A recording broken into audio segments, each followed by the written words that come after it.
prevent so many crises. We changed the desert into oasis. We built buildings of different lengths and sizes, and we felt so very satisfied.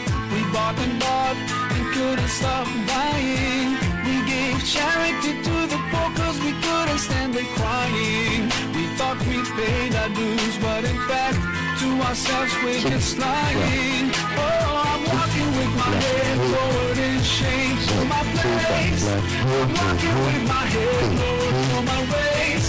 Yes, it's easy to blame everything on the West, when in fact all focus should be on ourselves. I'm walking with my head lowered in shame for my place. I'm walking with my head lowered for my race. Yes, it's easy to blame everything on the West, when in fact all focus should be on ourselves. We were told what to buy and we bought. We went to London, Paris and Costa del Sol. We made exclusive shop. Yes, we felt so very satisfied. We felt our money gave us infinite power. We forgot to teach our children about history and honor. We didn't have any time to lose when we were so busy feeling so satisfied. I'm walking with my head lowered in shame for my place. I'm walking with my head lowered for my race. Yes, it's easy to blame everything on the West, when in fact all focus should be on ourselves. I'm walking with my head lowered in shame for my place. I'm walking with my head lowered for my race. Yes, it's easy to blame everything on the West, when in fact all focus should be on ourselves.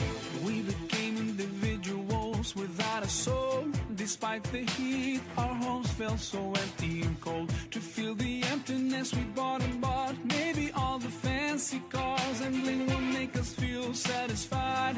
My dear brother and sister, it's time to change inside. Open your eyes, don't throw away what's right aside, before the day comes when there's nowhere to run and hide. Now ask yourself, cause Allah's watching you.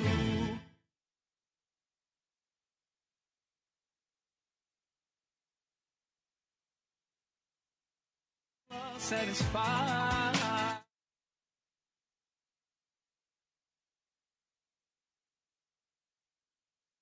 My head lowered in shame for my place. I'm walking with my head lowered for my race. Yes, it's easy to blame everything on the West, when in fact all focus should be on ourselves. I'm walking with my head lowered in shame for my place. I'm walking with my head lowered for my race.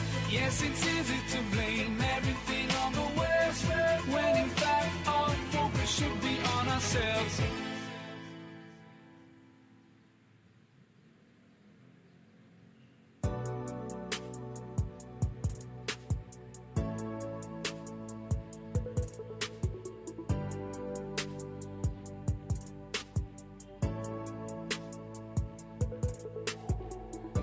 There's something on my mind, on my mind. I just can't get it right, can't get it right. It doesn't go away, doesn't go away. Even though I try to ignore it, I just want peace of mind, I want peace of mind. I feel like breaking down time after time, and it keeps coming back, always coming back. Hey, all my life, doubting was a part of me. Day and night, I fight my insecurities, asking why am I, who am I? I just want some peace of mind. And nunca salam, ومن nunca salam. تباركت يا ذا الجلال والإكرام. And nunca salam, ومن nunca salam. تباركت يا ذا الجلال والإكرام. Oh God, I need your peace, I need your peace. I still believe with hardship comes ease. Make the stress go away, go away.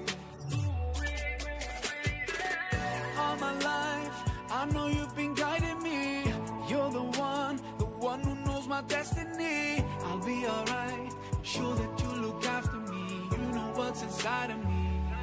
And the salam, ومنك السلام. تباركت يا ذا الجلال والإكرام. أنت السلام ومنك السلام.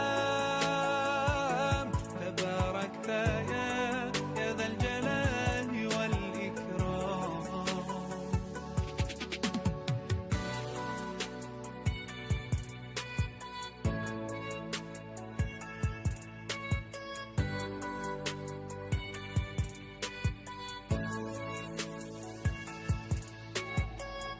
All my life, I know you've been guiding me. You're the one who knows my destiny. I'll be alright, I'm sure that you look after me. You know what's Baik inside of Bapak Ibu hadirin yang berbahagia, kami persilakan untuk seluruh peserta izin. Sebelumnya itu kami ucapkan selamat kepada peserta yang lolos di babak final 6 putra dan 6 putri. ومنك السلام. تباركت يا ذا الجلال والإكرام. Izin kami persilakan ke-6 putra dan 6 putri yang lolos dalam babak final ini, dan juga Dewan Hakim kami persilakan untuk berfoto terlebih dahulu. Kita akan dokumentasikan pada pagi hari ini bagi peserta 6 putra dan 6 putri yang lolos di babak final cabang dakwah Al-Quran.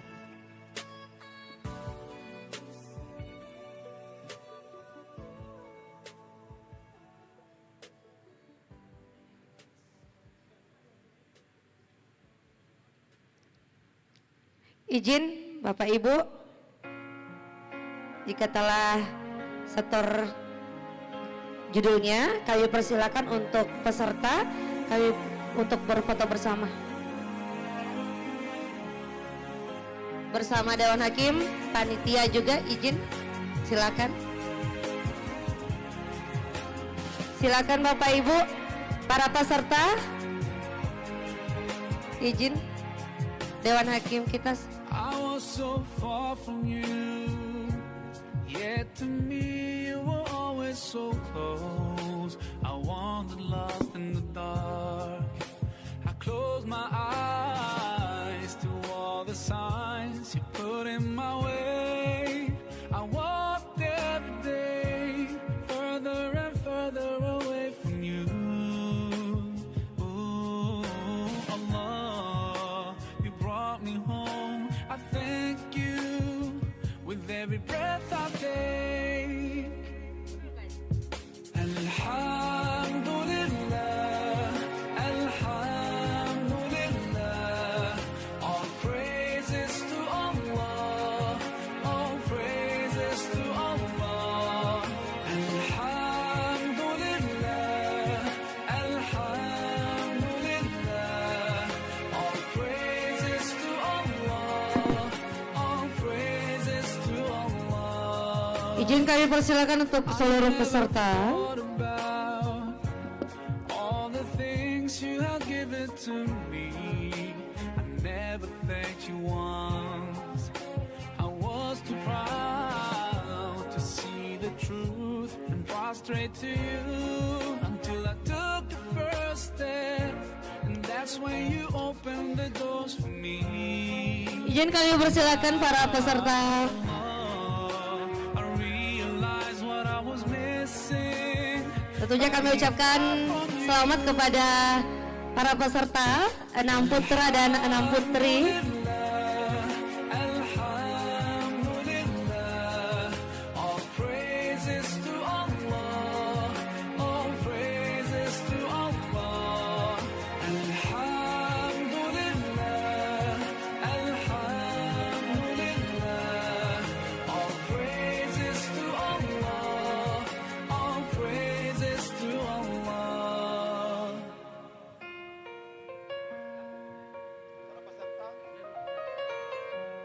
Baik.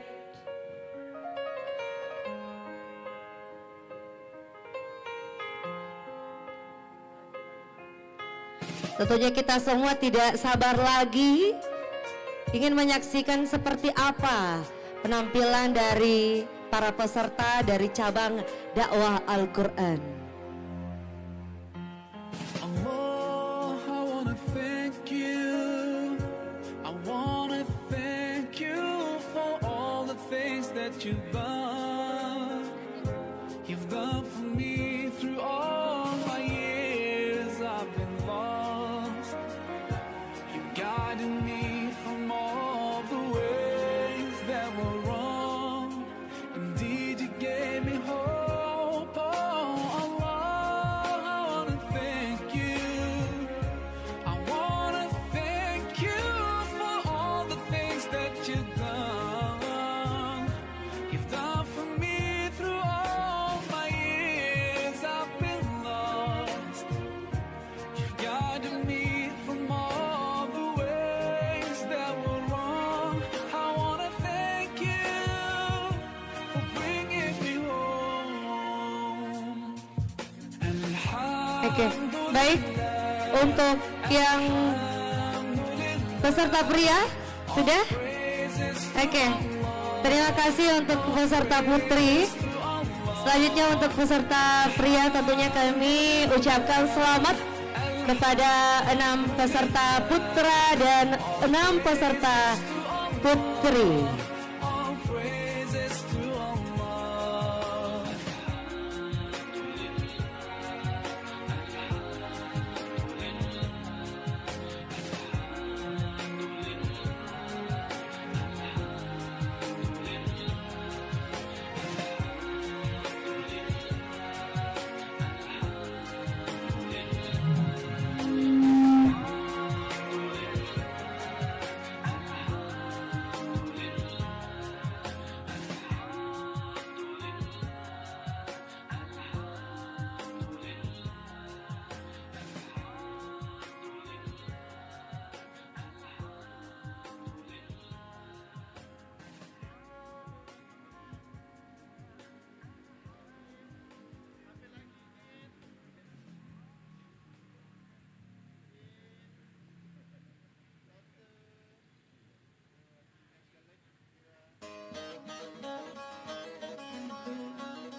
Terima kasih.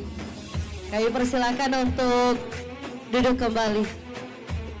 Karena sesaat lagi kita akan membuka acara di babak final dari cabang dakwah Al-Quran.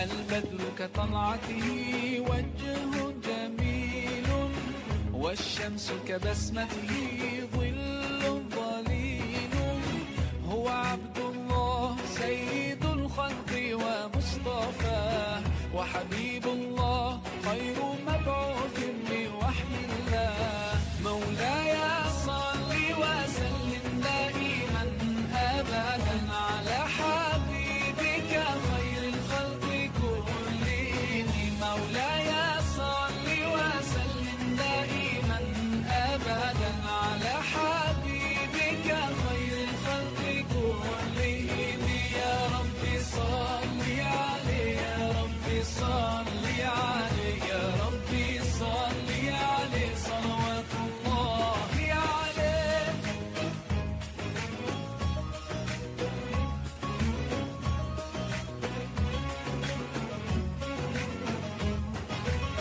هو خير عباد الله خير البرايا حي فينا بهداه حلو نسألك الله أن تجمعنا يوما برسول الله من كوثره يروينا فتقبل يا ربنا مولاي صل وسلم دائما أبدا على حبيبك خير الخلق كلهم مولاي صل وسلم دائما أبدا على حبيبك خير الخلق كلهم يا رب صل عليه يا رب صل عليه يا رب صل عليه صلوات الله عليه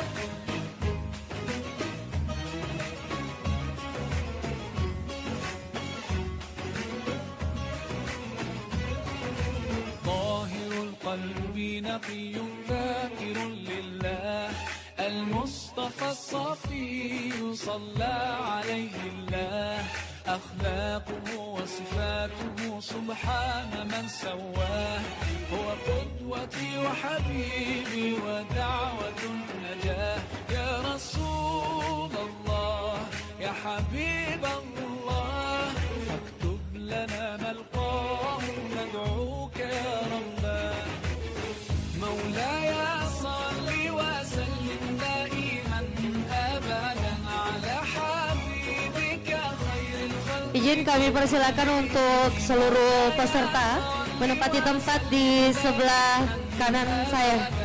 Izin kami persilakan.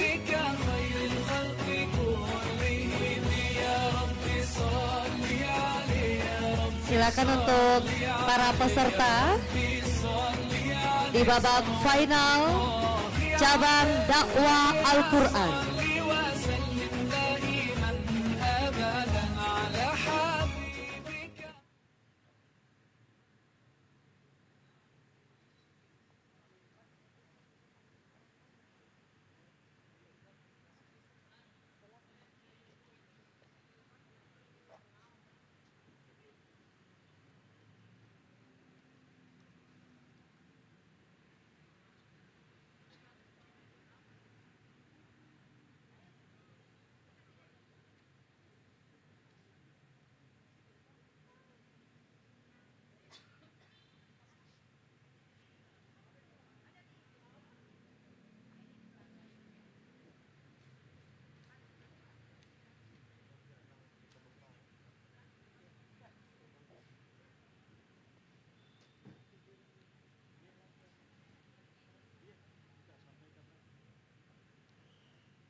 Izin kami persilakan untuk peserta dengan nomor peserta 035 Putri.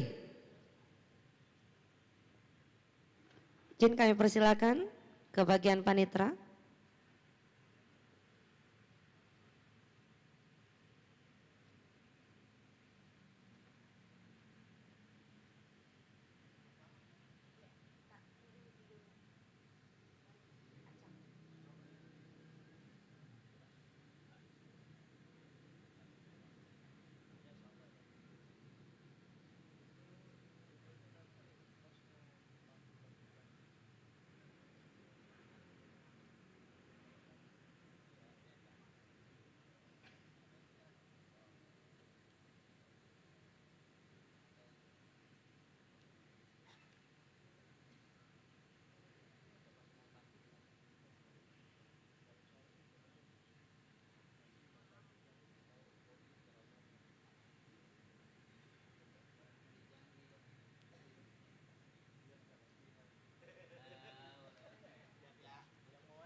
Baik Bapak Ibu hadirin yang berbahagia, Dewan Hakim yang kami hormati dan seluruh hadirin yang sama kami muliakan.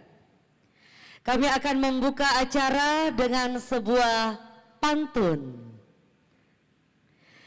Kain songket indah ditenun. Cakep.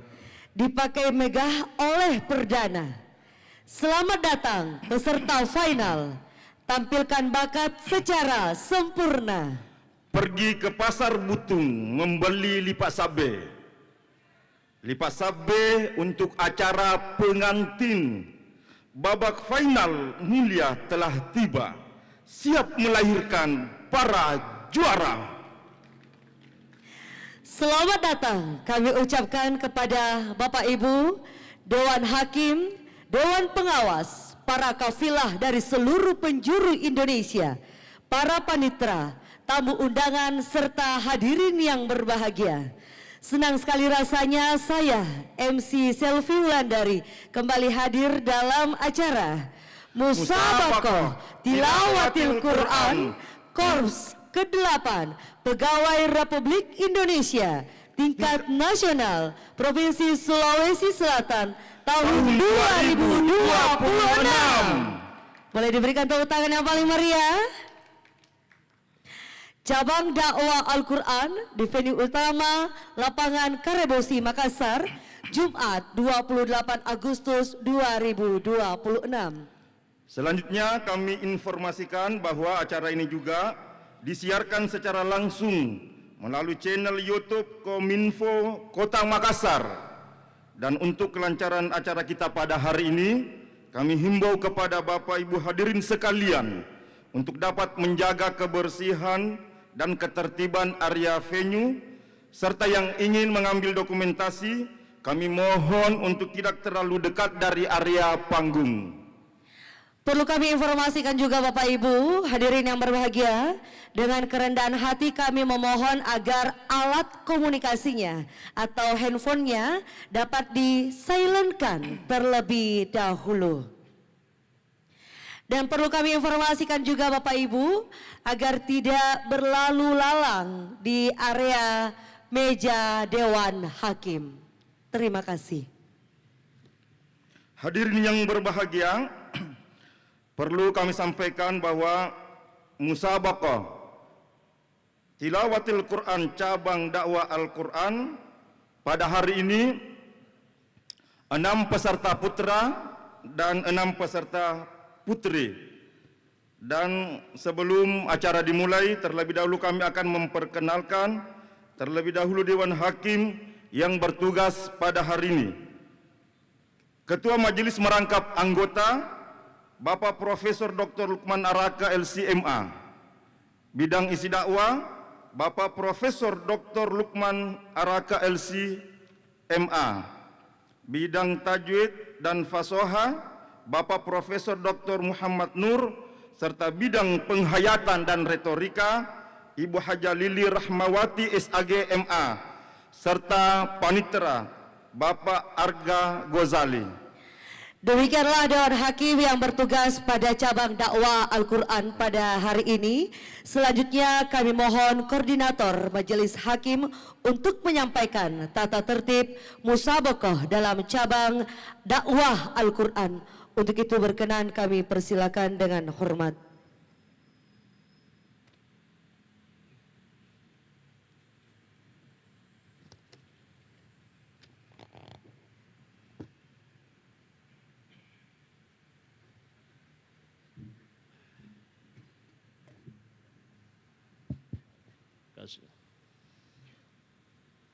Bismillahirrahmanirrahim. Assalamualaikum warahmatullahi wabarakatuh. Alhamdulillah alladzi bi ni'matihi tatimmus shalihat, wassalatu wassalamu ala nabiyyina Muhammadin khatamil anbiya'i wa imamil mursalin wa ala alihi wa sahabatihi ajma'in. Amma ba'du. Alhamdulillah wa syukurulillah. Ya, pagi ini hari Jumat tanggal 28 Agustus 2026, insyaallah Majelis Dakwah Al-Quran akan melaksanakan final ya. Pesertanya terdiri dari 6 da'iyah dan 6 da'i.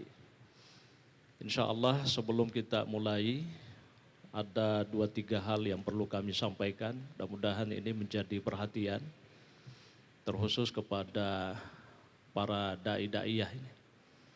Yang pertama, mohon ya tetap diperhatikan waktu yang ada di depan ya. Nah kemarin itu ada 3 apa 2 orang itu yang melewati waktu yang telah ditentukan. Jadi insya Allah waktunya sama dengan kemarin, waktu kita penyisihan. Jadi dihitung mundur ya, 10 mundur ya. Nanti ke menit ke-8 itu akan berwarna kuning ya. Nanti menit ke-10 itu sudah merah. Nah kalau sudah merah itu ya harapan kita semua ya sudah bisa sudah bisa mengakhiri gitu ya.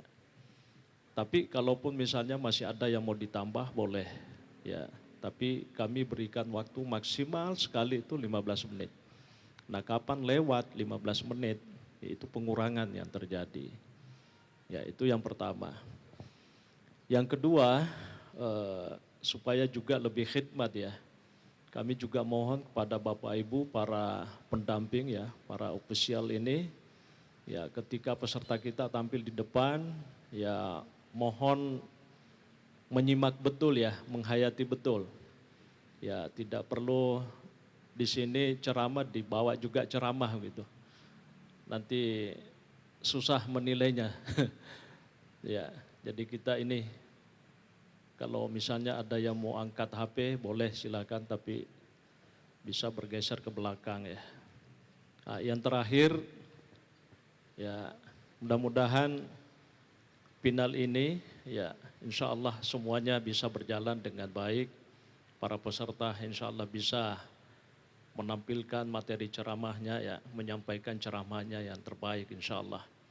Dan mari kita bersama-sama memulai sesi kita ini dengan membaca Bismillahirrahmanirrahim. Saya kira demikian. Hadanallahu wa iyyakum wallahu muwaffiq ila aqwamit thariq. Wassalamualaikum warahmatullahi wabarakatuh.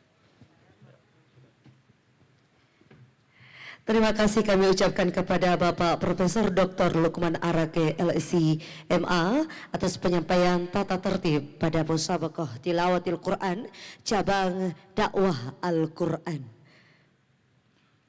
Baik Bapak Ibu hadirin yang berbahagia, para peserta final yang kami banggakan, Dewan Hakim yang kami muliakan. Kami panggil peserta dakwah Al-Quran Putri dengan nomor peserta DQA 035. Dakwah Al-Quran Putri dengan nomor peserta DQA 035. Dipersilahkan dengan hormat. Kami persilakan dengan hormat.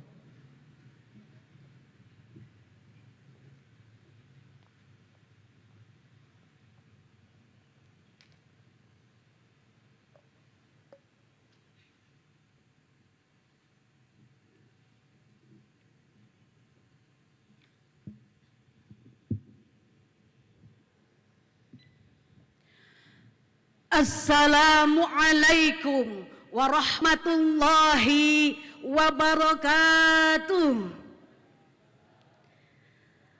Alhamdulillahilladzi ja'ala al-islam ma'al aqidah wa bil Indonesia biladah.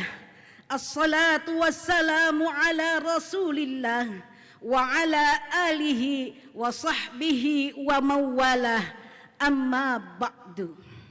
Dewan Hakim yang arif dan bijaksana, hadirin serta rekan-rekan seperjuangan yang berbahagia. Burung irian, burung cendrawasih. Di Papua Barat adanya burung kasuari. Pada Dewan Hakim saya ucapkan terima kasih. pada hari ini kembali ditampilkan di sini. Hadirin, sebuah forum perkumpulan Islam dunia, Annual International Conference on Islamic Studies mengatakan bahwa multikulturalisme di Indonesia sangat menarik perhatian dunia. Keragaman agama, budaya dan suku bangsa menjadi potensi masuknya untuk menjadi potensi masuknya pemecah belah kerukunan antar anak bangsa.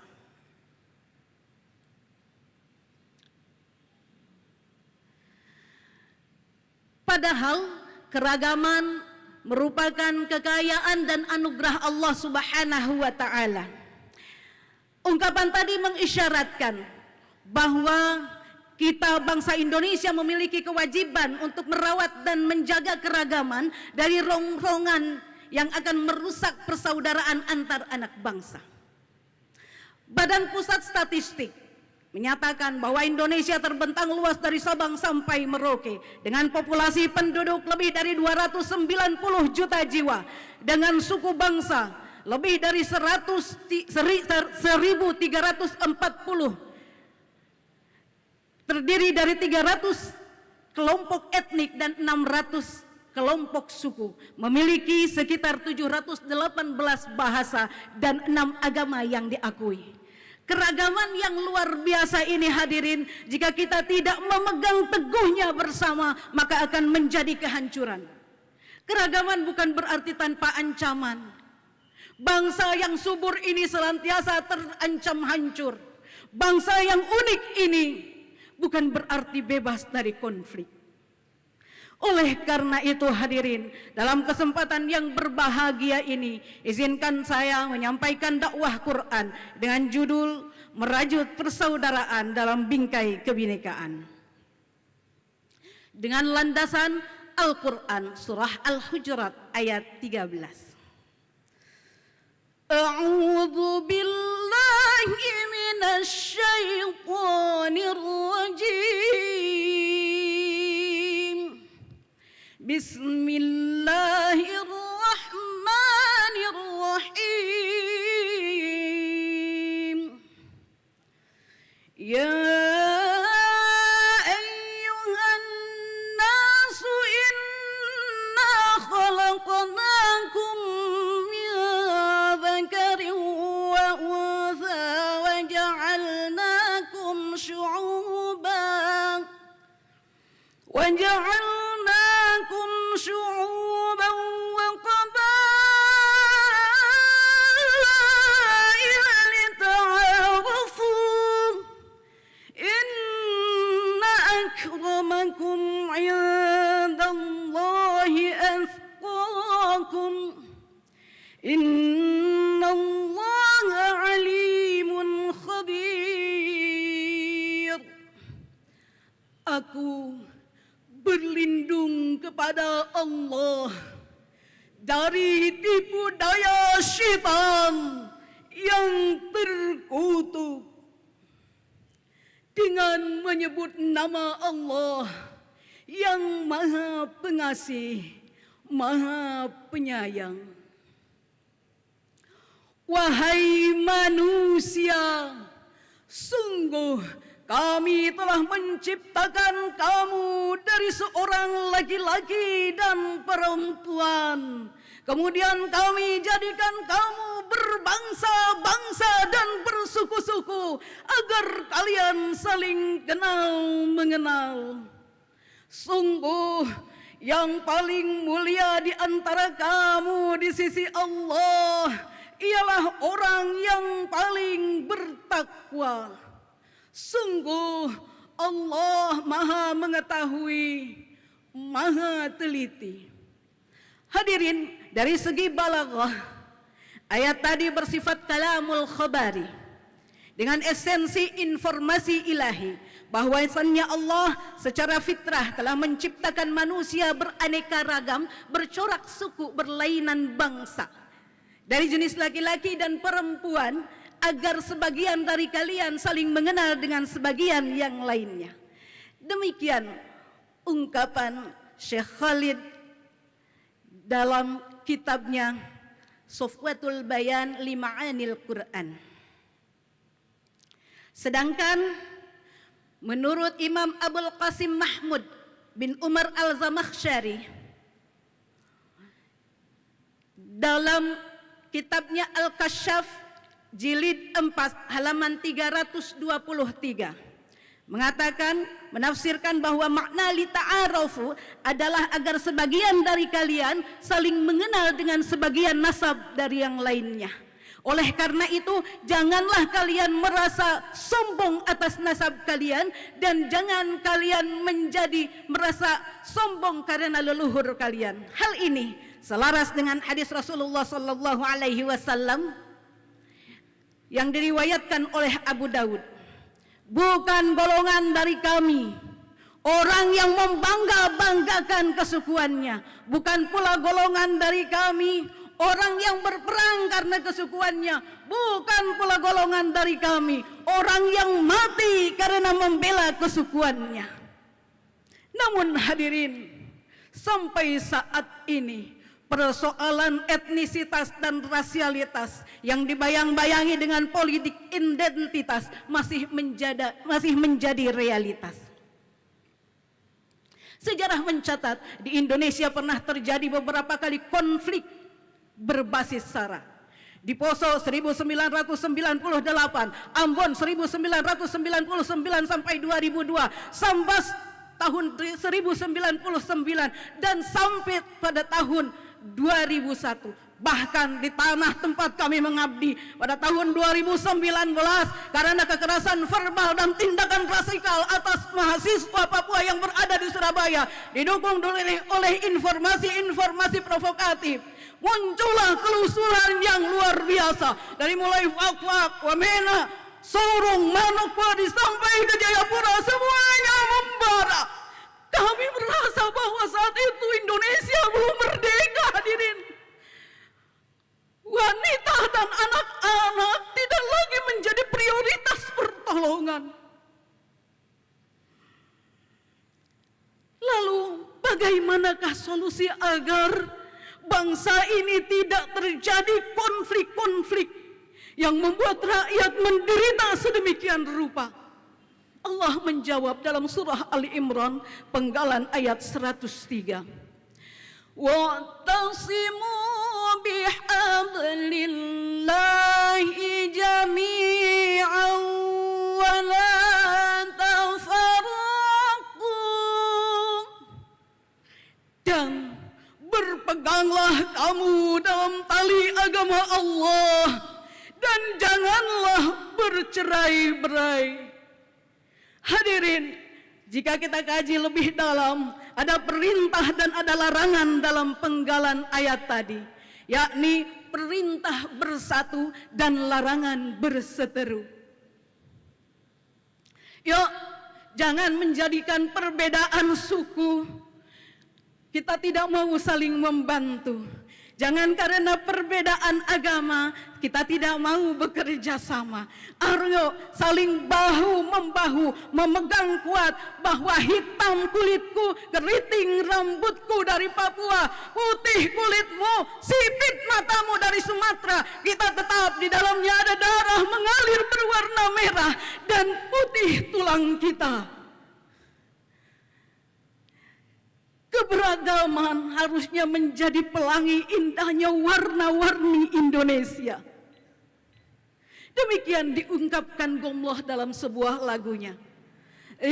Indonesia merah darahku, putih tulangku, bersatu dalam semangatmu. Kebiar pelangi jingga. Hadirin, dalam kesempatan yang berbahagia ini saya mengajak seluruh hadirin yang hadir dan seluruh bangsa senusantara, mari kita bersatu kokohkan persaudaraan antar anak bangsa kita. Jika ada rongrongan-rongrongan dari luar yang akan memecah belah, mari kita bersatu, perangi dengan cara yang ma'ruf. Bagaimana caranya? Kita bersatu, saling bahu-membahu, berpegangan tangan, rawe-rawe rantas, malang-malang putu. Jangan pernah biarkan Indonesia tercerai-berai, karena kita adalah saudara. Jika hal ini telah kita lakukan bersama hadirin, artinya kita telah melaksanakan kebajikan, kebaikan bagi bangsa ini. Insya Allah, Allah akan membalasnya dengan ampunan dan pahala yang berlimpahan. Sebagaimana janji Allah dalam surah Al-Maidah ayat 9. Wa'adallahu alladhina amanu wa 'amilus shalihat lahum maghfiratu wa ajrun 'azim. Sadaqallahul azim. Dan Allah menjanjikan bagi orang-orang yang beriman dan beramal soleh, bagi mereka adalah ampunan dan pahala yang berlimpahan. Maha benar Allah dan maha agung. Hadirin, jika persaudaraan kita rajut bersama, kemudian kita bingkai dalam kebinekaan tunggal ika, maka insya Allah cita-cita kita bersama akan terlaksana, yakni kita hidup di dalam sebuah negeri yang penuh dengan ampunan dari Allah Subhanahu wa Ta'ala. Baldatun thayyibatun wa rabbun ghafur. Negara yang limpah ruah kebaikan dan penuh dengan ampunan Allah Subhanahu wa Ta'ala. Mengakhiri dakwah Quran saya hari ini, saya mengajak kita bersolawat. Mudah-mudahan solawat kita kali ini menjadi wasilah agar bangsa ini jauh dari mara bahaya dan bencana. Bangsa ini tetap aman, sentosa dan bahagia. Allahumma salli ala sayyidina Muhammad wa ashghilil zalimin bil zalimin wa akhrijna min bainihim salimin wa ala alihi wa sahbihi wa sallim. Allahumma salli wa sallim wa barik alaihi. Sekian dan demikian, jika ada kesalahan mohon dimaafkan. Wallahul muwaffiq ila aqwamit thariq. Wassalamu alaikum warahmatullahi wabarakatuh.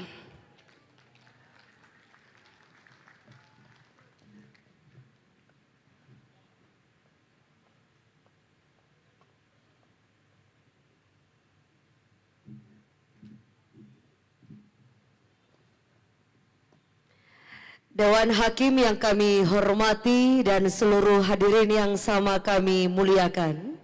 Selanjutnya kami panggil peserta dengan nomor peserta DQA 038 Putra. Dewan Hakim yang kami hormati, peserta dengan nomor peserta DQA 038 Putra. Untuk itu disilakan dengan hormat.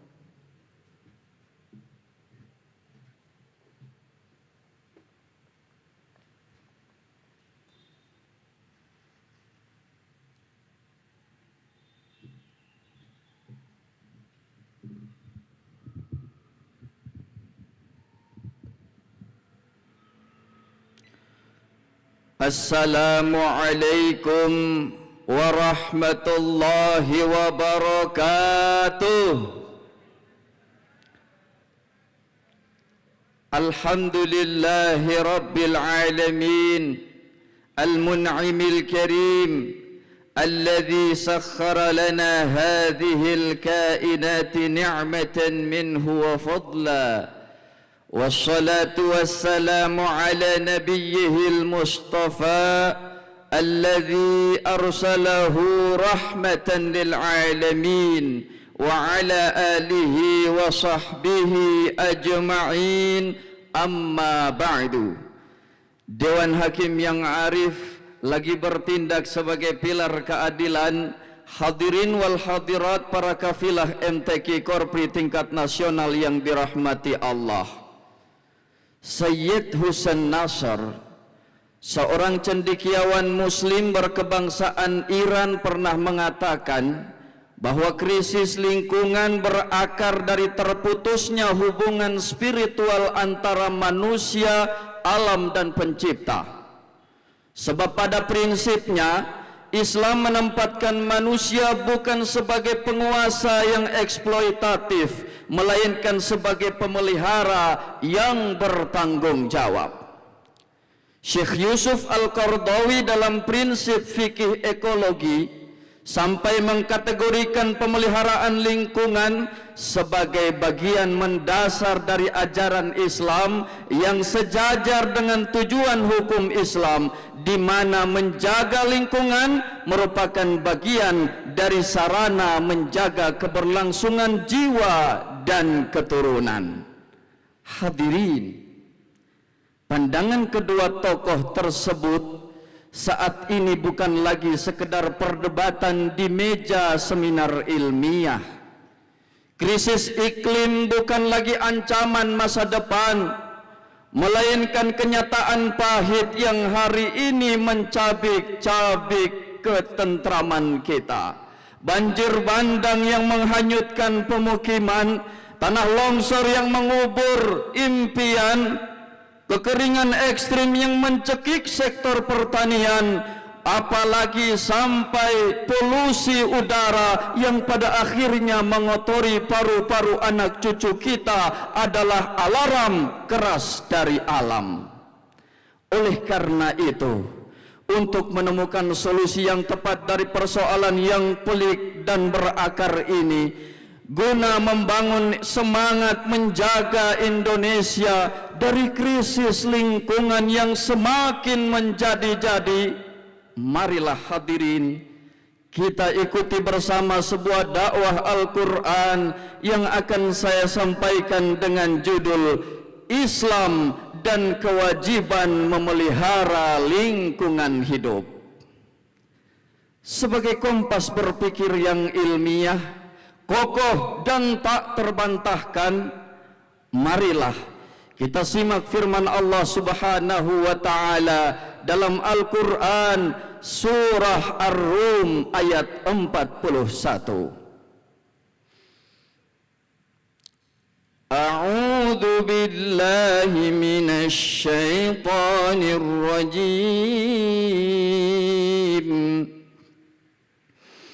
Bismillahirrahmanirrahim. Zaharal fasadu fil barri wal bahri bima kasabat aydin nas. بما كسبت أيدي الناس ليذيقهم بعض الذي عملوا لعلهم يرجعون. Aku berlindung kepada Allah dari godaan syaitan yang terkutuk dengan menyebut nama Allah yang Maha Pengasih lagi Maha Penyayang. Telah tampak kerusakan di darat dan di laut disebabkan perbuatan tangan manusia. Allah menghendaki agar mereka merasakan akibat dari perbuatan mereka, agar mereka kembali ke jalan yang benar. Dewan Hakim yang arif lagi bijaksana hadirin wal hadirat rahimakumullah. Menurut Imam Ali As-Sabuni dalam kitab Safwatut Tafasir jilid kedua pada halaman 421, beliau mengatakan ay zaharat al-balaya wan nukabat fi barril ardi wa bahriha bisababi ma'asyian nasi wa dunubihim. Telah tampak musibah dan kecelakaan yang terjadi di darat maupun di laut, semuanya disebabkan karena kemaksiatan dan dosa-dosa yang dilakukan oleh manusia.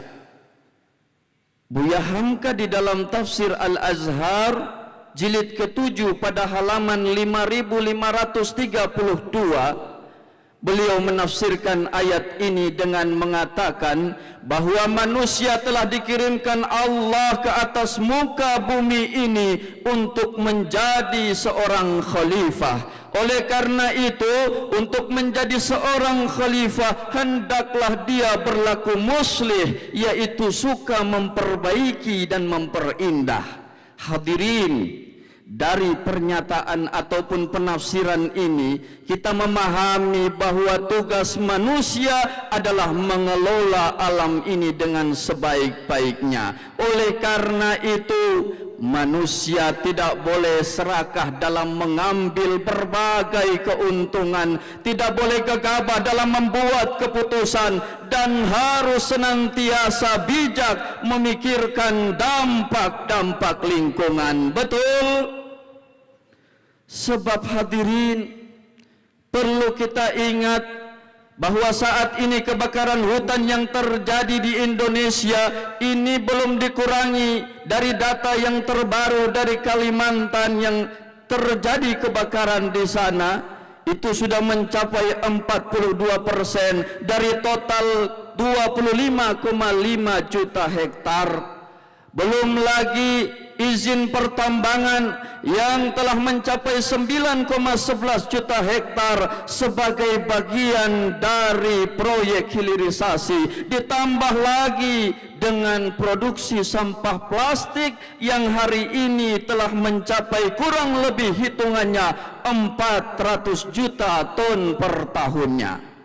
Maka bagaimana cara kita untuk menyelesaikan persoalan ini dengan implementasi nyata, hadirin? Kurang lebih ada 3 langkah yang bisa kita lakukan sebagai manusia, sebagai warga Indonesia untuk melakukan perubahan agar lingkungan kita tetap sehat. Setuju? Saya akan sampaikan yang pertama adalah marilah kita terapkan prinsip pembangunan berkelanjutan yang disebut dengan sustainable development. Di setiap sendi perencanaan baik daerah maupun nasional kita terapkan prinsip pembangunan ini. Yang kedua, di kantor-kantor kita hadirin, marilah kita terapkan penerapan gerakan Eco Office.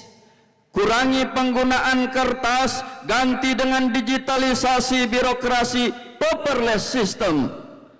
Stop penggunaan plastik dalam ruang-ruang rapat kita dan pastikan lakukan efisiensi energi. Dan yang ketiga hadirin, gunakan wewenang kita, jabatan yang kita miliki untuk membuat sekurang-kurangnya satu regulasi. Semisal untuk kita ASN, kita buat gerakan One ASN One Tree. Satu orang ASN wajib menanam dan merawat satu buah pohon baik di rumahnya maupun juga di kantornya masing-masing. Setuju?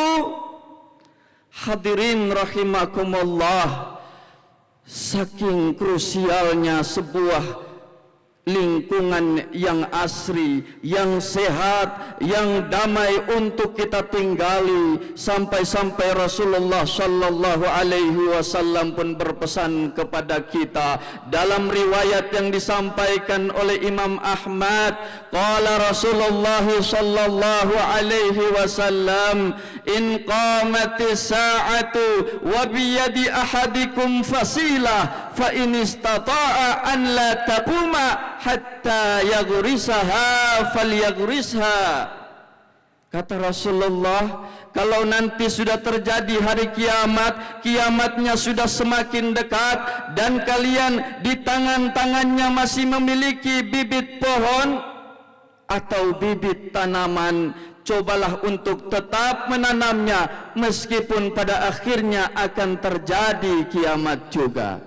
Dewan Hakim yang arif lagi bijaksana, hadirin wal hadirat rahimakumullah. Dari uraian ini dapat kita simpulkan 3 poin penting yang bisa kita bawa pulang, kita jadikan oleh-oleh dari negeri Angin Mamiri ini.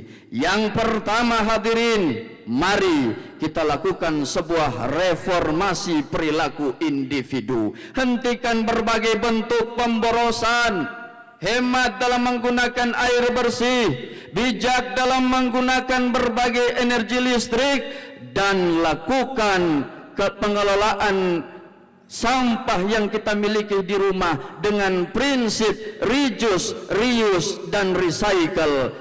Kurangi sampahnya hadirin, gunakan barang yang bisa kita gunakan, dan lakukan daur ulang. Yang kedua, kita lakukan transformasi institusional. Hadirin, kita harus sadar kita sebagai aparatur sipil negara menjadi contoh, role model bagi masyarakat kita dalam kegiatan penanaman pohon, dalam kegiatan pembersihan lingkungan publik, dan juga dalam rangka kita melakukan pelestarian lingkungan hidup. Dan yang ketiga, gunakan pena yang kita miliki untuk membubuhi tanda tangan jabatan yang kita punyai, serta berbagai macam atribut kelembagaan yang kita miliki untuk mengarahkan pada dukungan terhadap berbagai keadilan lingkungan. Setuju?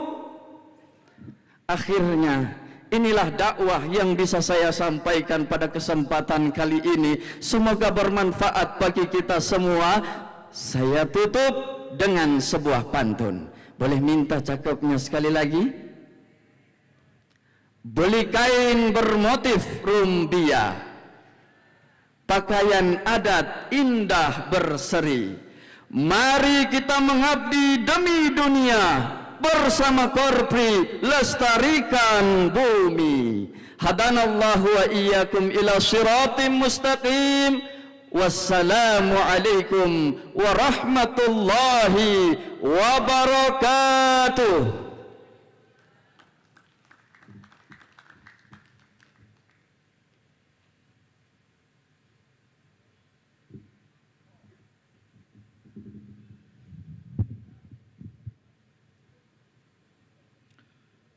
Bapak Ibu hadirin yang berbahagia, Dewan Hakim yang kami banggakan, peserta finalis selanjutnya, kami panggil peserta dakwah Al-Quran Putri dengan nomor peserta DQA 047. Sekali lagi kami panggil peserta dakwah Al-Quran Putri dengan nomor peserta DQA 047. Kepadanya dengan hormat disilahkan.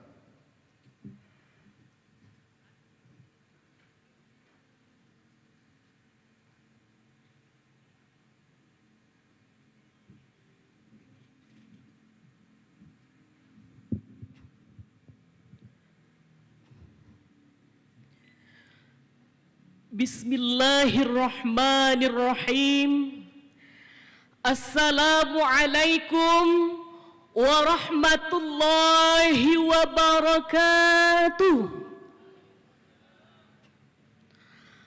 Alhamdulillahilladzi khalaqal insana 'allamahul bayan wa ja'alal kalimata amanatan bainal 'ibad.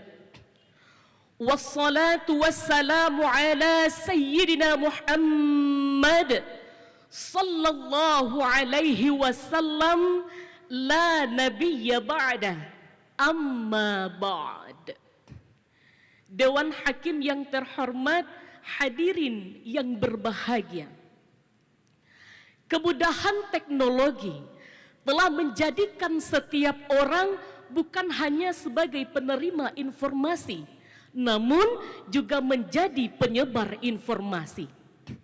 Oleh karena itu, setiap kali sebuah berita hadir di hadapan kita, ada sebuah tanggung jawab yang menyertainya.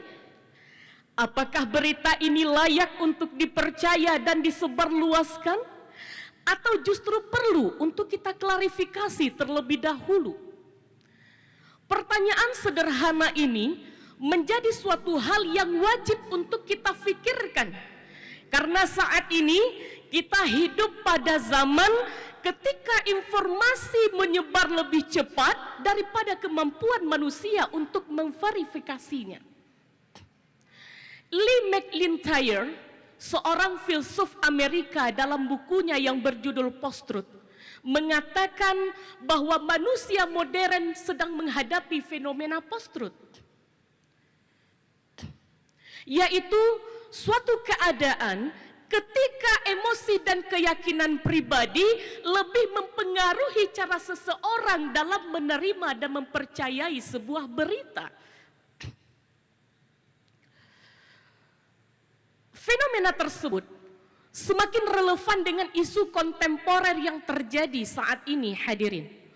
Mulai dari maraknya berita palsu di media sosial, penipuan digital dan ujaran kebencian, hingga teknologi deepfake yang mampu memanipulasi gambar, suara, dan video sehingga tampak seolah-olah nyata. Akibatnya, berita yang belum jelas sumbernya seringkali lebih mudah diterima. Hoax menyebar lebih cepat daripada fakta, sementara fitnah lebih menarik daripada klarifikasi. Hadirin yang berbahagia, jauh sebelum manusia modern mengenal yang namanya verifikasi informasi, Al-Quran telah terlebih dahulu mengajarkan sebuah prinsip yang agung, yaitunya tabayyun. Oleh karena itu, pada kesempatan ini saya akan menyampaikan sebuah dakwah Al-Quran yang berjudul pentingnya tabayyun dalam menghadapi berita hoax di media sosial. Sebagai rujukan awal, Al-Quran surah Al-Ahzab ayat 70 sampai 71. A'udzu billahi minasy syaithanir rajim.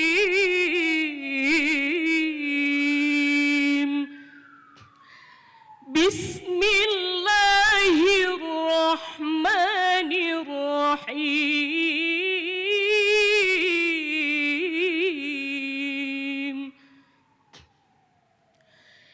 Ya ayyuhalladzina amanu taqullaha wa qulu qawlan sadida yuslih lakum a'malakum wa yaghfir lakum dhunubakum ومن يطع الله ورسوله فقد فاز فوزا عظيما. Aku berlindung kepada Allah dari godaan setan yang terkutuk dengan menyebut nama Allah yang Maha Pengasih, Maha Penyayang. Hai orang-orang yang beriman, bertakwalah kamu kepada Allah dan ucapkanlah perkataan yang benar. Niscaya Allah akan memperbaiki amalan-amalanmu dan mengampuni dosa-dosamu. Barang siapa yang mentaati Allah dan Rasul-Nya, maka sungguh ia berada dalam kemenangan yang besar. Dewan Hakim yang terhormat, hadirin yang berbahagia.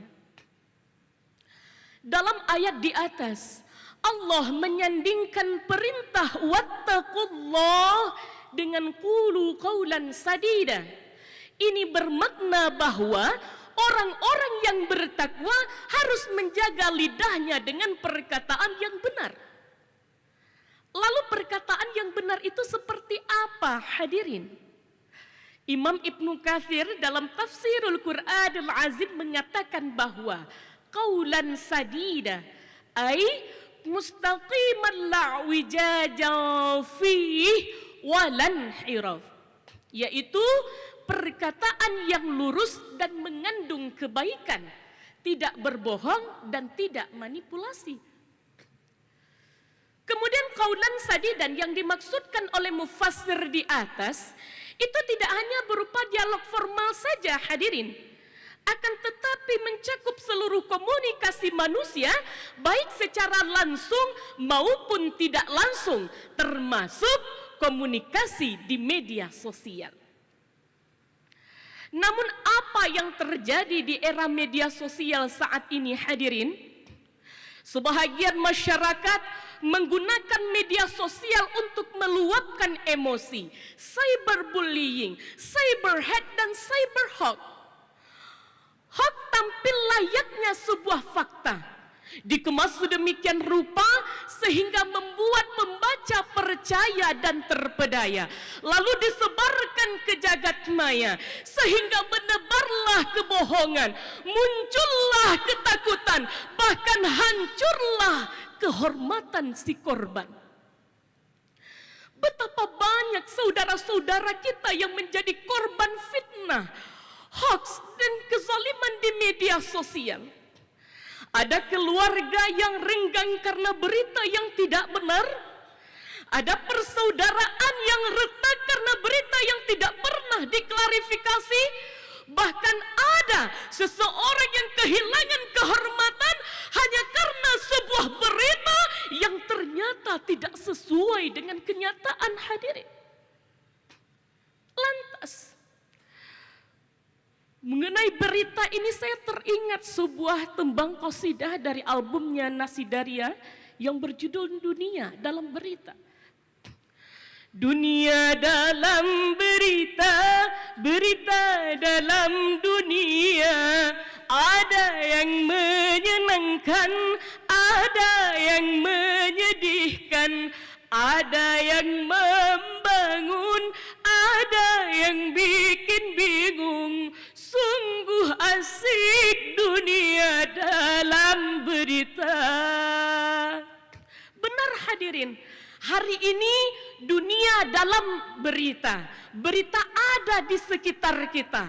Namun persoalannya bukan lagi apakah kita menerima berita atau tidak. Akan tetapi apakah berita yang kita terima itu benar atau hanya hoax saja. Lantas bagaimana tuntunan Al-Quran agar kita terhindar dari berita hoax? Sesungguhnya Allah telah memberikan tuntunan di dalam Al-Quran surah Al-Hujurat ayat 6. Ya ayyuhalladzina amanu in ja'akum fasiqun binaba'in fatabayyanu in ja'akum fasiqun binaba'in fatabayyanu an tusibu qauman bijahalah fatusbihu ala ma fa'altum nadimin. Sadaqallahul azim. Dewan Hakim yang berbahagia, hadirin wal hadirat rahimakumullah. Menurut Imam Ibnu Katsir, kalimat fatabayyanu juga bermakna tatsabbatu, yaitu meneliti, memastikan dan mencari kejelasan terhadap sebuah berita. Kemudian Imam Al-Qurtubi dalam tafsirnya Al-Jami'u li Ahkamil Quran juga mengatakan bahwa seorang mukmin tidak boleh tergesa-gesa dalam menerima sebuah berita sebelum memastikan kebenarannya. Hadirin, dari uraian di atas dapat kita simpulkan bahwa tabayyun merupakan salah satu etika seorang mukmin dalam menerima sebuah berita, juga merupakan sebuah perintah Al-Quran. Oleh karena itu, sebagai seorang ASN, mari kita mengembangkan sikap tabayyun ini dalam kehidupan berkeluarga, bermasyarakat, berbangsa, dan bernegara. Penting sekali bagi kita untuk mengamalkan 3 tuntunan ini. Yang pertama, senantiasa berkata benar. Kemudian yang kedua, saring dulu sebelum sharing. Kemudian yang ketiga, tabayyun sebelum mempercayai dan menyebarkannya. Semoga media sosial yang kita punya hari ini, hadirin, mampu membawa kita menuju surganya Allah Subhanahu wa ta'ala. Amin ya rabbal alamin. Demikian yang dapat saya sampaikan. Wallahul muwaffiq ila aqwamit thariq. Wassalamu alaikum warahmatullahi wabarakatuh.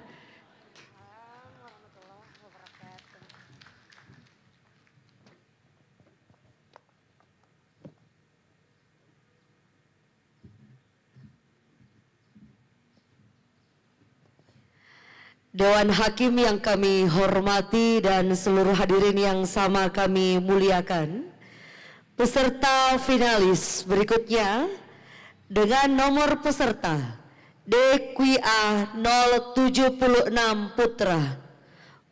Dewan Hakim yang kami hormati, peserta finalis berikutnya dengan nomor DQA 076 Putra. Untuk itu disilakan dengan hormat.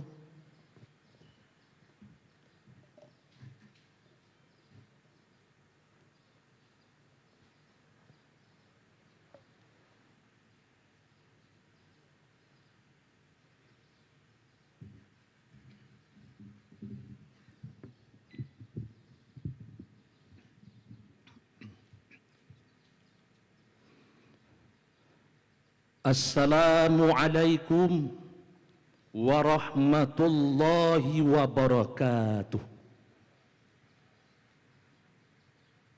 Alhamdulillahilladzi amarna bit-ta'ah wa nahana 'anil ma'siyah. Wassalatu wassalamu ala Rasulillah wa ala alihi wa sahbihi wa mawalah. Wala haula wala quwwata illa billah, amma ba'd.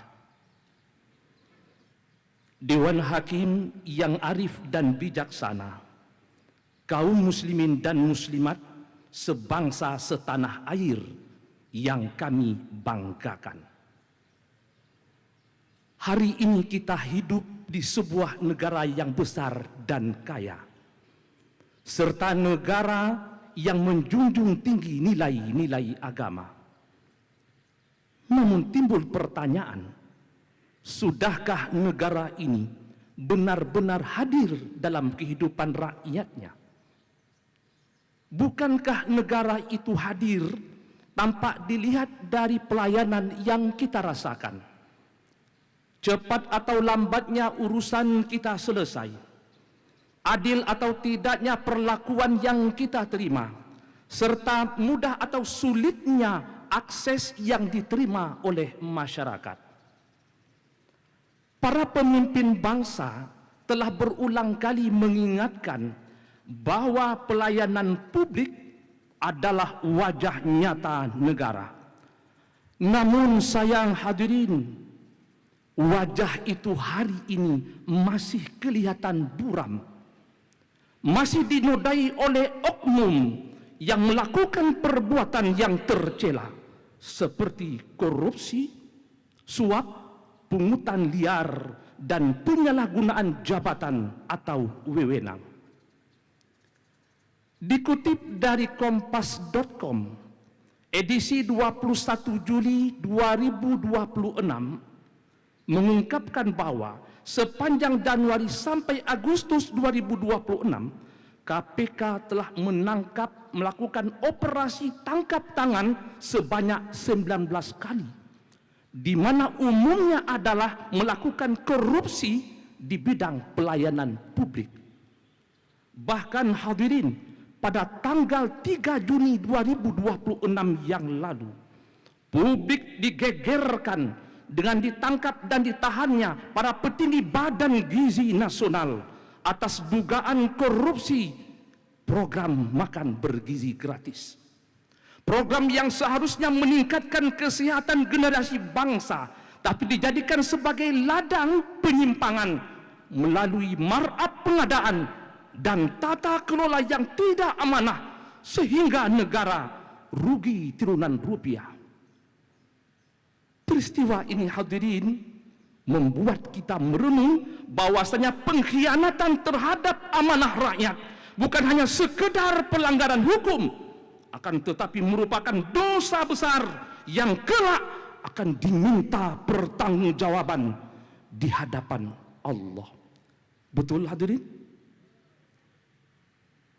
Namun hadirin, yang sangat kita sayangkan adalah justru pelakunya itu didominasi oleh abdi negara yang seharusnya menjadi pelayan masyarakat. Jika pelayanan publik masih dinodai oleh perbuatan-perbuatan tercela seperti ini dan jabatan dianggap sebagai sebuah keuntungan, maka kita sedang menyaksikan krisis moral, bukan sekedar krisis administratif.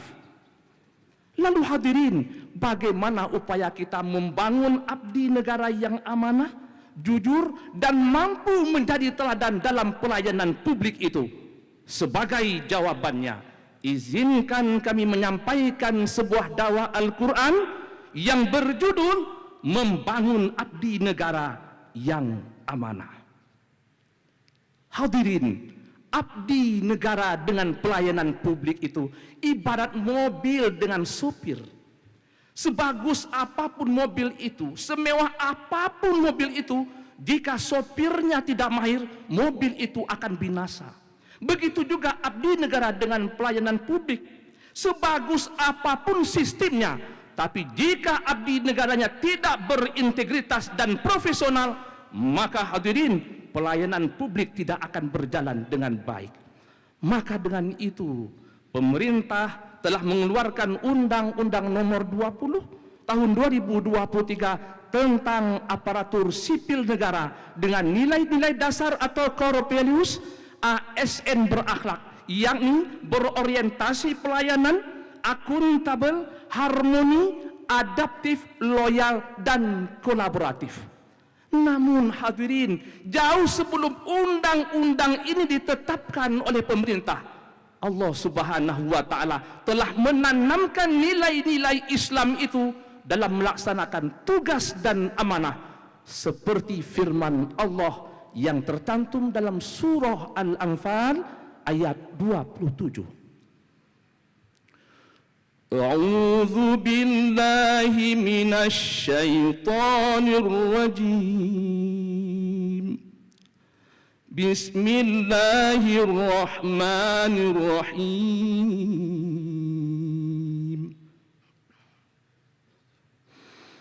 يا أيها الذين آمنوا لا تخونوا الله والرسول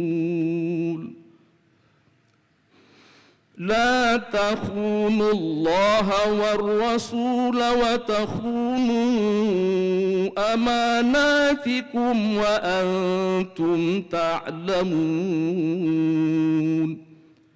Aku berlindung kepada Allah dari godaan setan yang terkutuk dengan menyebut nama Allah yang Maha Pengasih lagi Maha Penyayang. Wahai orang-orang yang beriman, janganlah kamu khianati Allah dan Rasul-Nya. dan amanah-amanah yang telah diberikan kepadamu, padahal kamu mengetahui. Hadirin, ayat ini merupakan landasan teologis untuk membangun birokrasi atau abdi negara yang jujur, amanah, jauh daripada sifat yang tercela.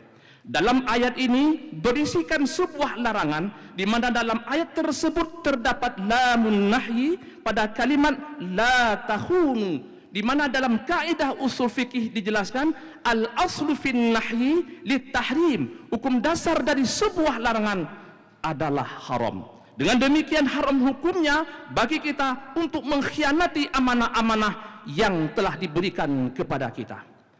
Imam Ali As-Sabuni dalam Safatut Tafasirnya jilid pertama halaman 510 menjelaskan bahwa amanah adalah segala sesuatu yang dibebankan oleh Allah kepada hambanya.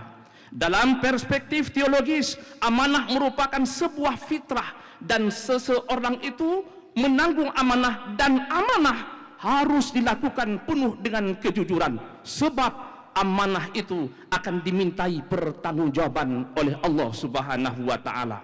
Inilah esensi sabda Rasulullah sallallahu alaihi wasallam dalam hadis riwayat Imam Bukhari, kullukum ra'in wa kullukum mas'ulun ar-ra'iyyati. Setiap kamu adalah pemimpin dan setiap kamu akan dimintai pertanggungjawabannya. Namun sayang hadirin, kita merasa prihatin dan merasa sedih sebagai bangsa yang beragama, justru ketidakjujuran merajalela. Pelayanan publik masih jauh dari harapan dan cita-cita. Sementara itu korupsi, kolusi dan nepotisme seakan menjadi budaya. Bagaimana mungkin sidang jamaah kita bisa memberikan pelayanan yang terbaik kepada publik, sementara kita tidak pernah memberikan contoh yang baik kepada publik itu. Nah hadirin, sebagai solusi untuk mewujudkan abdi negara yang amanah, jujur, bertanggung jawab, serta mampu mengaktualisasikan nilai-nilai Islam itu dalam pekerjaannya, hanyalah dengan takwa. Sebagaimana yang tersirat dan tersurat dalam firman Allah dalam Al-Quran, Surah Al-Anfal ayat 29. Ya ayyuhalladzina amanu in tattaqullaha yaj'al lakum furqana. In tattaqullaha yaj'al lakum furqanan wa yukaffir 'ankum sayyi'atikum wallahu dzul fadlil 'azim. Shadaqallahul 'azim. Wahai orang-orang yang beriman, jika engkau bertakwa kepada Allah, Allah akan memberikan furqan kepadamu dan akan mengampuni segala dosamu dan memaafkan segala kesalahanmu. Dan karunia Allah amatlah besar. Maha benar Allah yang maha agung dengan segala firman-Nya.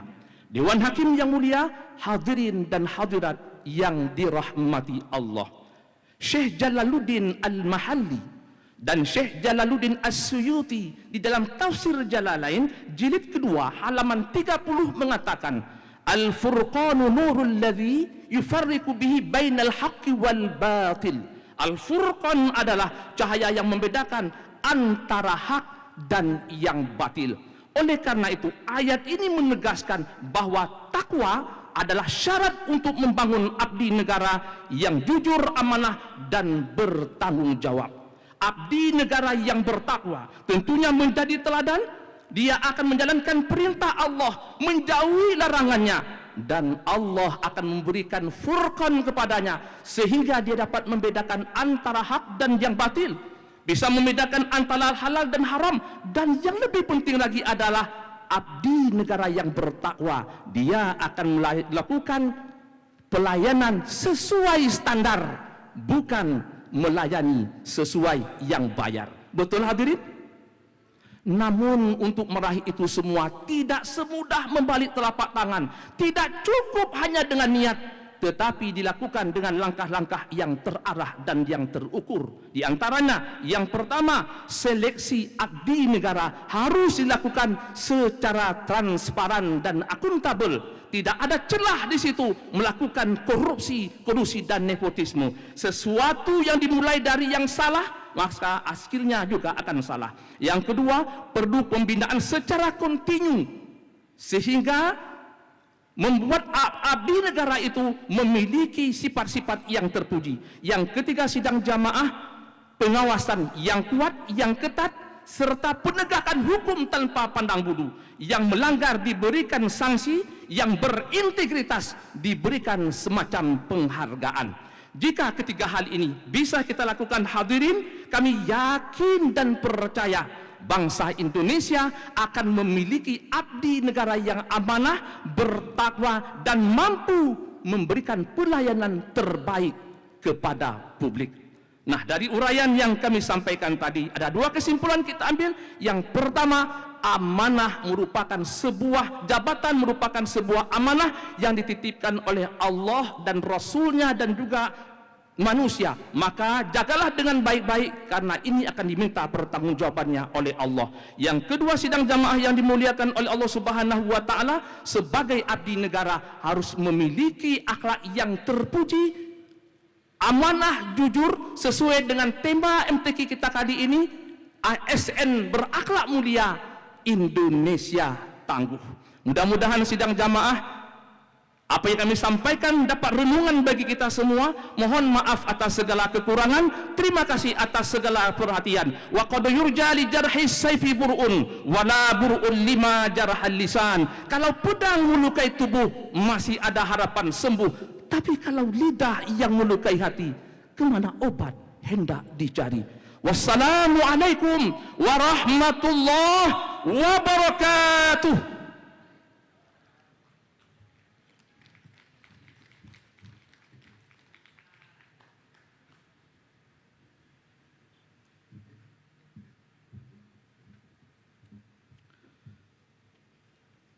Baik, selanjutnya kami panggil peserta finalis dengan nomor peserta DQA 007. Dewan Hakim yang kami banggakan, peserta selanjutnya DQA 007 Putri. Kepadanya dengan hormat disilahkan.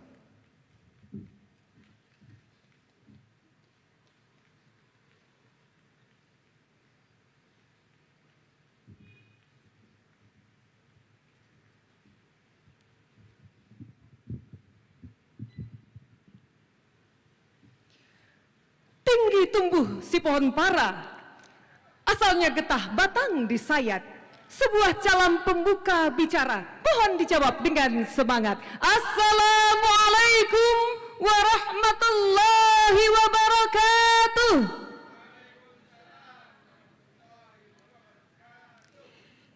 Innal hamdalillah nahmaduhu wa nasta'inuhu wa nastaghfiruhu wa na'udzu billahi min syururi anfusina wa min sayyiati a'malina may yahdihillahu fala mudilla lah wa may yudlil fala hadiyalah. Asyhadu an la ilaha illallah wahdahu la syarikalah wa asyhadu anna Muhammadan abduhu wa rasuluh la nabiyya ba'da. Setinggi puji sedalam syukur kehadirat Allah Subhanahu wa Ta'ala, Tuhan yang Maha Esa, Tuhan yang Maha Pengasih lagi Maha Penyayang. Diberikan kita tali untuk berpegang, diberikan kita titian untuk menyeberang. Tuhan yang kasih sayangnya tiada terbilang, diberikan kita waktu yang luang, umur yang panjang, dada yang lapang, sehingga hari ini kita bisa hadir di kota Makassar yang dahulunya dikenal sebagai ujung pandang.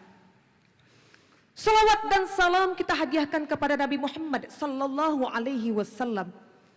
Nabi Muhammad adalah nabi yang santun, yang Allah turunkan untuk menuntun, yang akhlaknya menyejukkan bagaikan embun, la yanfa'u malun wala banun. Marilah bersama-sama kita bersalawat untuk Rasulullah sallallahu alaihi wasallam. Sallallahu ala Muhammad,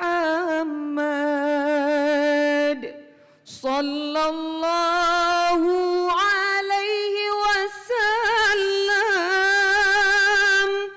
sallallahu ala Muhammad, sallallahu alaihi wasallam. Bapak Ibu hadirin yang berbahagia, Dewan Hakim yang arif lagi bijaksana, kita hidup di negeri Indonesia ini berdampingan antara satu masyarakat dengan masyarakat lainnya. Kita hidup berdampingan, berbeda suku bangsa, berbeda ras, berbeda agama, berbeda bahasa. Namun kita semua diikat dalam satu konstitusi, dalam satu pedoman, yaitu Pancasila dan Undang-Undang Dasar 1945. Bapak Ibu hadirin yang berbahagia, dalam hidup berdampingan, kita semua pasti menemui berbagai perbedaan. Dan perbedaan inilah yang tentunya menjadi kekuatan bagi kita semua. Untuk itu Bapak Ibu, izinkan saya pada hari ini menyampaikan sebuah dakwah Al-Quran dengan judul Merajut Persaudaraan dalam Bingkai Kebinekaan. Bapak Ibu hadirin yang berbahagia, seluruh kita yang hadir pada hari ini memiliki latar belakang suku dan bahasa yang berbeda. Di Indonesia ada 17.000 lebih pulau dan ada 700 lebih bahasa dan suku bangsa, belum termasuk dialek. Mungkin di bumi Pasundan orang Sunda menyapa kumaha damang, orang Jawa dengan sopan pripun kabare, orang Melayu Cimana senako, apa kabar? Nah, inilah yang menjadi keindahan bagi kita di Indonesia. Bapak dan Ibu, perbedaan di antara kita merupakan sebuah keniscayaan, sebuah sunnatullah yang bukan diciptakan untuk memecah belah, bukan diciptakan untuk kita semua saling salah menyalahkan, namun untuk membuat sebuah keindahan. Bapak Ibu hadirin yang berbahagia, perbedaan sudah diatur oleh Allah Subhanahu wa taala. Mari bersama-sama kita simak firman Allah Subhanahu wa taala dalam surah Al-Hujurat ayat 13. A'udzu billahi minasy syaithanir rajim. Bismillahirrahmanirrahim. Ya ayyuhan nasu min dzakarin wa unsa waja'alnakum min dzakarin wa unsa waja'alnakum syu'uban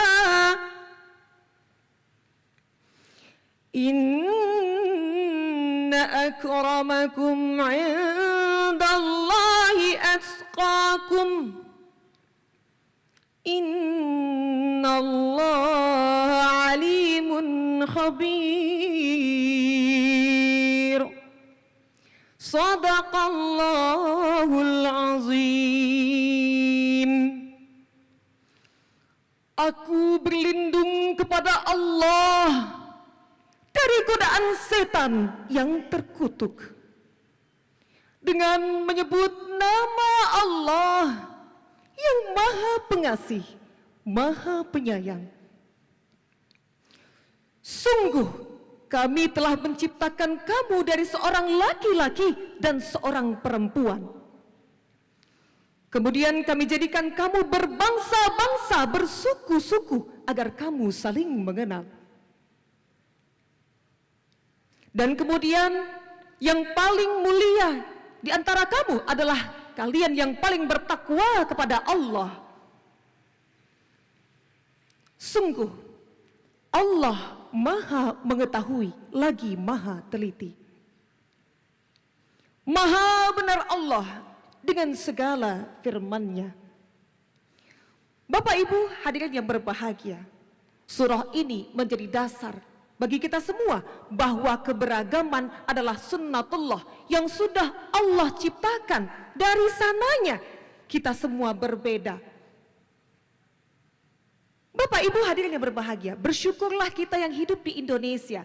Indonesia tidak pernah mendeklarasikan dirinya sebagai negara Islam, walaupun dengan mayoritas masyarakat yang menganut agama Islam. Kita bisa hidup berdampingan dari berbagai suku, bangsa, agama, ras, bahasa. Bahkan Barack Obama, Presiden Amerika Serikat ke-44, yang memiliki ikatan emosional dengan Indonesia karena sejak kecil berada di Indonesia, menyatakan dalam pidatonya di Universitas Indonesia tahun 2010, Indonesia is living proof that democracy and Islam can successfully coexist while living in multi-religion society in one political system.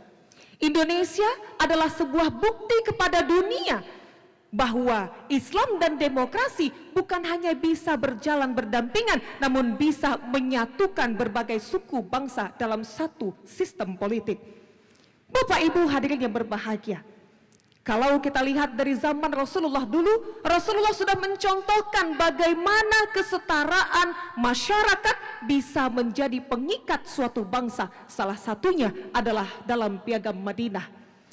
Kesetaraan masyarakat diatur dalam Piagam Madinah, menyatukan seluruh suku bangsa yang ada di kota Madinah. Dan tentunya Bapak dan Ibu, inilah yang harus kita syukuri bersama. Ada 3 hal yang perlu kita ikuti dalam membuat persatuan dalam bingkai kebinekaan. Yang pertama adalah saling menerima. Menerima bahwa perbedaan adalah sebuah keniscayaan. Yang kedua adalah saling mengenal. Tak kenal maka tak sayang. Tak sayang maka tak cinta. Tak cinta maka tidak hadir kita di sini untuk MTQ atas berkat kecintaan kita terhadap Al-Quran.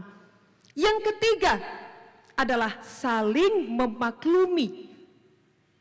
Lakum dinukum waliyadin. Dalam urusan agama silakan lakukan masing-masing. Dalam urusan bernegara, berbangsa, silakan kita saling bersatu. Bapak Ibu hadirin yang berbahagia, Raja Ali Haji, seorang sastrawan, seorang sejarawan dan seorang ulama besar dari Kepulauan Riau, dalam karyanya Gurindam 12 menyatakan, jika hendak mengenal orang berbangsa, lihat kepada budi dan bahasa. Jika hendak mengenal orang mulia, lihatlah kepada kelakuan dia. Dari jauh menjunjung diri, dari dekat memohon sembah. Mohon maaf tolong diberi atas segala khilaf dan salah. Fastabiqul khairat wa billahi taufiq wal hidayah wa ridha wa ridayah. Wassalamualaikum warahmatullahi wabarakatuh.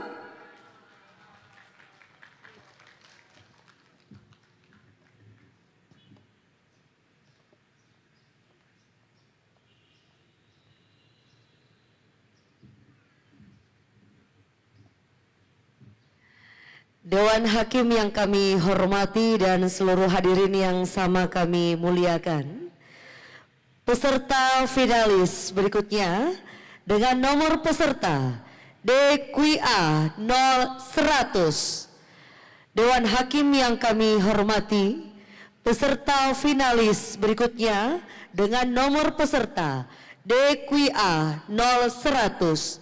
Untuk itu disilakan dengan hormat.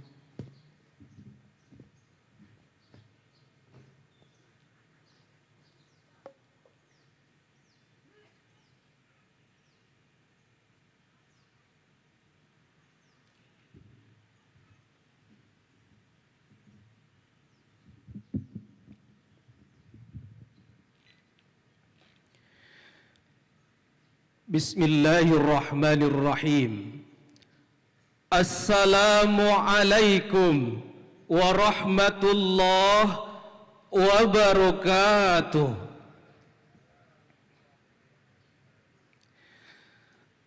Alhamdulillahilladzi anzalal Qur'ana hudan wa rahmatan li bani Adam wa amruhum syura bainahum.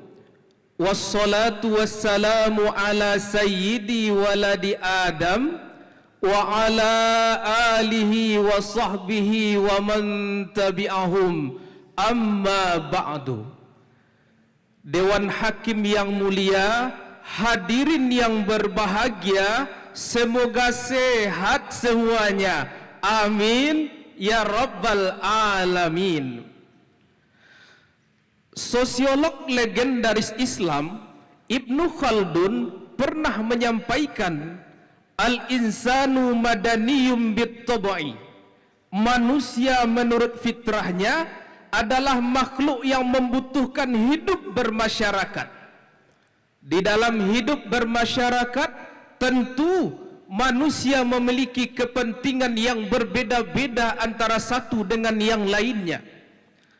Kadang perbedaan inilah hadirin yang memicu timbulnya konflik dan gesekan di tengah masyarakat. Untuk melindungi kepentingan itu dibutuhkan sebuah sistem, dan sistem yang dianggap baik dalam hal ini adalah demokrasi. Demokrasi berasal dari bahasa Yunani, demos artinya rakyat, kratos artinya kekuasaan. Sedangkan di dalam konsep Islam, demokrasi disetarakan dengan musyawarah, di mana kekuasaan berada di tangan rakyat untuk menentukan siapa pemimpin dan apa kebijakan. Namun tetap berpegang kepada nilai-nilai ilahiyah dan syariat hukum yang bersumber dari Allah Subhanahu wa ta'ala. Dan pada zaman Rasulullah, musyawarah sudah menjadi sesuatu prinsip yang penting dalam pemerintahan. Hal ini sejalan dengan apa yang disampaikan oleh Abu Hurairah di dalam sebuah hadis yang diriwayatkan oleh At-Tirmizi. Ma ra'aitu ahadan aktsara masyuratin li ashabihi min Rasulillah sallallahu alaihi wasallam. Tidak pernah aku melihat orang yang paling rajin bermusyawarah dengan sahabatnya kecuali Rasulullah sallallahu alaihi wasallam. Musyawarah merupakan prinsip yang fundamental yang ada dalam Islam, yang erat kaitannya dengan demokrasi. Untuk itu, pada kesempatan yang mulia ini, saya akan menyampaikan dakwah Al-Quran dengan judul Musyawarah Pilar Demokrasi Perspektif Al-Quran. Allah Subhanahu wa ta'ala berfirman di dalam surah Ali Imran ayat 159.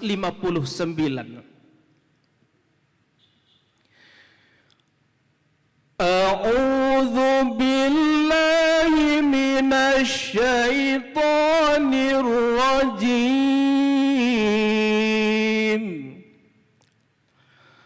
Bismillahirrahmanirrahim. Fabima rahmatin minallahi linta lahum walau kunta fazzan ghalizal qalbi lanfaddu min hawlik fa'fu anhum wastaghfir lahum washawirhum fil amr فَإِذَا عَزَمْتَ فَتَوَكَّلْ عَلَى اللَّهِ إِنَّ اللَّهَ يُحِبُّ الْمُتَوَكِّلِينَ. Aku berlindung kepada Allah dari godaan syaitan yang terkutuk. dengan nama Allah yang Maha Pengasih, Maha Penyayang. Maka berkat rahmat Allah lah engkau Muhammad dapat berlaku lemah lembut dengan mereka. Sekiranya engkau bersikap keras dan berhati kasar, tentulah mereka akan meninggalkan di sekelilingmu.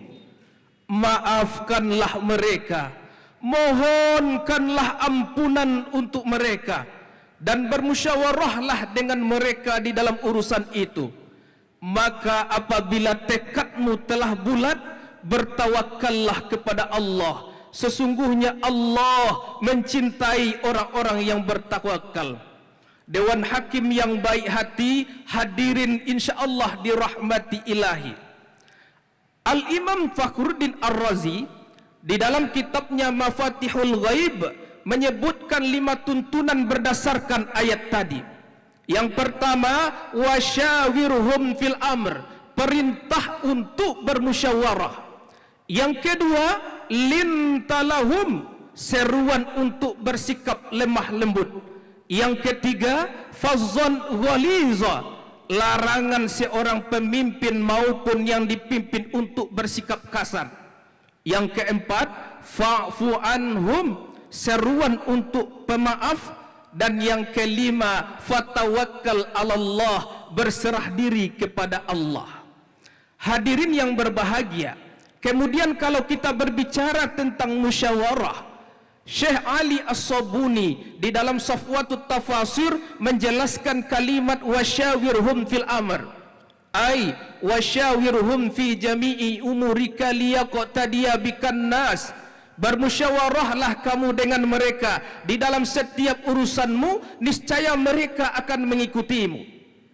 Kemudian Syekh Abu Ja'far Muhammad bin Jarir At-Tabari di dalam Jami'ul Bayan an Ta'wilil Quran mengatakan, ayat tadi ditujukan kepada Rasulullah sallallahu alaihi wasallam untuk bermusyawarah di dalam hal-hal yang penting dan layak untuk dimusyawarahkan, karena akan membuka cakrawala berfikir dan menambah kecintaan rakyat.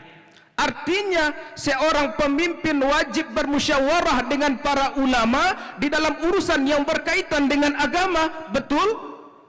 Bermusyawarah dengan para menteri di dalam urusan yang berkaitan dengan kesejahteraan rakyat, dan bermusyawarah dengan panglima perang di dalam urusan yang berkaitan dengan perperangan. Begitu pentingnya musyawarah dalam tatanan sebuah pemerintahan, sehingga Ibnu Atiyah di dalam tafsir Al-Munir karangan Profesor Dr. Wahbah Az-Zuhaili mengatakan, musyawarah merupakan pilar demokrasi, merupakan syariat hukum, dan tidak ada ikhtilaf ulama untuk mencopot para penguasa yang enggan bermusyawarah dengan para ulama dan para cendekia. Sekali lagi, tidak ada ikhtilaf ulama untuk mencopot para pemimpin yang enggan bermusyawarah dengan para ulama dan para cendekia. Di satu sisi, Profesor Dr. Umar bin Abdullah Al-Mukbin mengatakan, ayat tadi ditujukan kepada Rasulullah untuk bermusyawarah sebagai manusia yang paling tinggi derajat akalnya untuk bermusyawarah. Artinya hadirin, sekalipun kita manusia memiliki derajat akal yang sempurna, membutuhkan ide, masukan, saran dari orang lain. Betul Bapak Ibu? Rasulullah sebagai qudwah telah mencontohkan penerapan musyawarah pada saat menghadapi perang Khandaq. Rasul bertanya kepada para sahabat, bagaimana cara menghadapi musuh pada peperangan kali ini? Kemudian muncul Salman Al-Farisi memberikan ide yang cemerlang agar membuat parit yang lebar dan dalam di sekeliling kota Madinah sebagai tempat bersembunyi dan bertahan di balik parit itu. Kemudian Rasul menerima ide itu. Atas izin Allah, umat Islam memperoleh kemenangan. Alhamdulillah. Apa yang telah dicontohkan Rasul kepada kita merupakan sinyal untuk kita bahwa seorang pemimpin maupun yang dipimpin, para penguasa aktor politik membutuhkan ide, saran, masukan dari orang lain. Inilah yang dimaksud dengan musyawarah pilar demokrasi sesuai dengan tuntunan Al-Quran. Bapak Ibu hadirin rahimakumullah. Kemudian kita rujuk surah An-Nisa ayat 58. La yanhakumullahu 'anil ladzi, surah An-Nisa ayat 58. Innallaha ya'murukum an tu'addul amanati ila ahliha wa idza hakamtum bainan nasi an tahkumu bil 'adl innallaha ni'ma ya'izukum bih innallaha kana sami'an basira. Sadaqallahul azim. Sesungguhnya Allah menyuruhmu untuk memberikan amanah kepada orang yang berhak menerimanya. Sekiranya engkau menetapkan hukum bagi manusia, maka putuskanlah dengan adil. Sesungguhnya Allah sebaik-baik pemberi pembelajaran, dan sesungguhnya Allah maha mendengar lagi maha melihat. Maha benar Allah dengan segala firman-Nya. Syekh Abdurrahman bin Nasir As-Sa'di di dalam Taisir Karimir Rahman fi Tafsiri Kalamil Mannan menjelaskan kalimat amanah, kullu ma kullifa bihil insanu wa umira bil qiyami bih. Sesuatu hal yang diberikan kepada seseorang, orang tersebut wajib untuk menunaikannya. Sedangkan Dr. Muhammad Sulaiman Al-Asqar di dalam Zubdatut Tafsir min Fathil Qadir mengatakan ayat tadi ditujukan kepada seluruh manusia untuk mengemban amanah yang diberikan kepadanya. Namun yang lebih utama adalah kepada para pemimpin, para penguasa dan aktor politik untuk menjalankan amanah dengan baik, menegakkan keadilan dan mencegah kezaliman. Jelaslah bagi kita hadirin, mari kita berikan amanah kepada orang yang hebat, kepada orang yang punya kompetensi di bidangnya dengan tetap berpegang kepada nilai-nilai Al-Quran. Bapak Ibu hadirin yang berbahagia, dari uraian tadi maka dapat kita simpulkan musyawarah pilar demokrasi sudah sesuai dengan Al-Quran. Demokrasi bukan hanya berbicara tentang suara, tetapi mendengar dengan hati. Bukan hanya mencari kekuasaan, tetapi memberikan kemaslahatan. Bukan hanya mencari pemimpin, tetapi memastikan amanah berada pada tangan yang tepat. Karena pada akhirnya musyawarah menghasilkan keputusan, keadilan melahirkan kepercayaan, dan amanah melahirkan keberkahan. Semua itu bersumber dari Al-Quran. Demikianlah dakwah yang dapat saya sampaikan. Terima kasih. Sungguh menarik berbaju batik. Batik dipakai di waktu subuh. Wallahul muwaffiq ila aqwamit thariq. Wassalamu alaikum warahmatullahi wabarakatuh.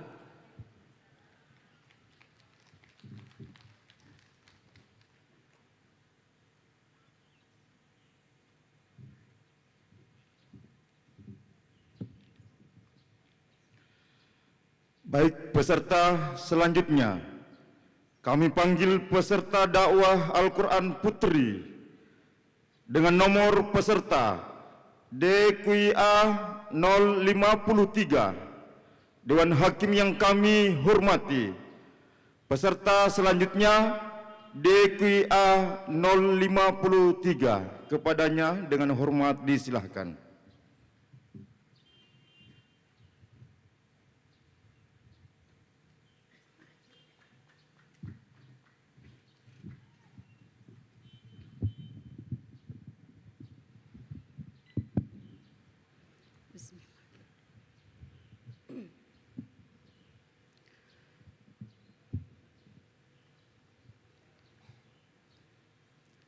Assalamualaikum warahmatullahi wabarakatuh. Alhamdulillahilladzi khalaqal arda wal ashjar wa afada alaina an-ni'ama wal amtar. Wassalatu wassalamu ala sayyidina Muhammadinil Mukhtar wa ala alihi wa sahbihi akhyar, amma ba'd. Dewan Hakim yang arif dan bijaksana, hadirin sebangsa dan setanah air yang berbahagia. Indonesia dibentangkan oleh Allah Ta'ala sebagai Zamrud Khatulistiwa, sebuah negeri mega biodiversitas yang subur tanahnya, melimpah ruah lautnya, dan kaya akan sumber daya alamnya. Negeri yang sering digambarkan dengan julukan tongkat kayu dan batu jadi tanaman, gemah ripah loh jinawi, Masya Allah, alhamdulillah. Namun sangat disayangkan hadirin, di balik hamparan bumi yang kaya ini, kita dihadapkan pada sebuah paradoks ironis yang menorehkan luka sosial. Berdasarkan data survei kesehatan Indonesia, prevalensi angka stunting nasional masih berada pada kisaran 21,5%. Artinya di tanah yang kaya akan gizi ini, 1 dari 5 anak Indonesia justru mengalami stunting, yakni kondisi gagal tumbuh secara fisik dan terhambatnya perkembangan otak akibat kekurangan gizi kronis. Kondisi ini hadirin diperparah lagi oleh tantangan kerentanan pangan dan ketimpangan distribusi. Harga bahan pokok kian naik, petani lokal menjerit akibat harga pupuk yang melejit, hingga ketergantungan impor berbagai bahan pangan yang masih membelit. Hadirin, jika krisis pangan dan gizi buruk menerjang, maka fondasi sosial dan stabilitas keamanan akan terguncang. Krisis kesehatan akan merajalela dan cita-cita menuju Indonesia emas hanya akan menjadi fata morgana. Hadirin, pemerintah terus berupaya. Salah satu cara yang dilakukan pemerintah untuk menekan angka stunting dan menjaga ketahanan pangan nasional adalah dengan menggulirkan sebuah program akbar bernama Makan Bergizi Gratis. Disingkat apa hadirin? MBG. Ya, MBG, sebuah ikhtiar raksasa yang menargetkan puluhan juta anak sekolah, ibu hamil dan menyusui, serta balita. Namun hadirin, program megah beranggaran besar ini jika tidak dioptimalisasi dengan manajemen yang kokoh dan juga berlandaskan nilai-nilai Qur'ani, tidak akan berdaya. Alih-alih ingin memperbaiki gizi, malah menjadi ladang korupsi. Tujuannya ingin menjaga ketahanan pangan, malah menimbulkan berbagai permasalahan. Oleh karena itu hadirin, pada kesempatan yang mulia ini saya akan menyampaikan dakwah Al-Quran dengan judul Mewujudkan Ketahanan Pangan melalui Spirit Surah Quraisy. Dengan landasan Al-Quran Surah Quraisy ayat 3-4. A'udzu billahi minasy syaithanir rajim. Bismillahirrahmanirrahim. Falyabudu rabb hadzal bait alladzi at'amahum min ju'in wa amanahum min khauf. Aku berlindung kepada Allah dari godaan setan yang terkutuk dengan menyebut nama Allah yang Maha Pengasih, Maha penyayang. Maka hendaklah mereka menyembah Tuhan pemilik rumah ini, Ka'bah, yang telah memberi makanan kepada mereka untuk menghilangkan lapar dan mengamankan mereka dari rasa ketakutan.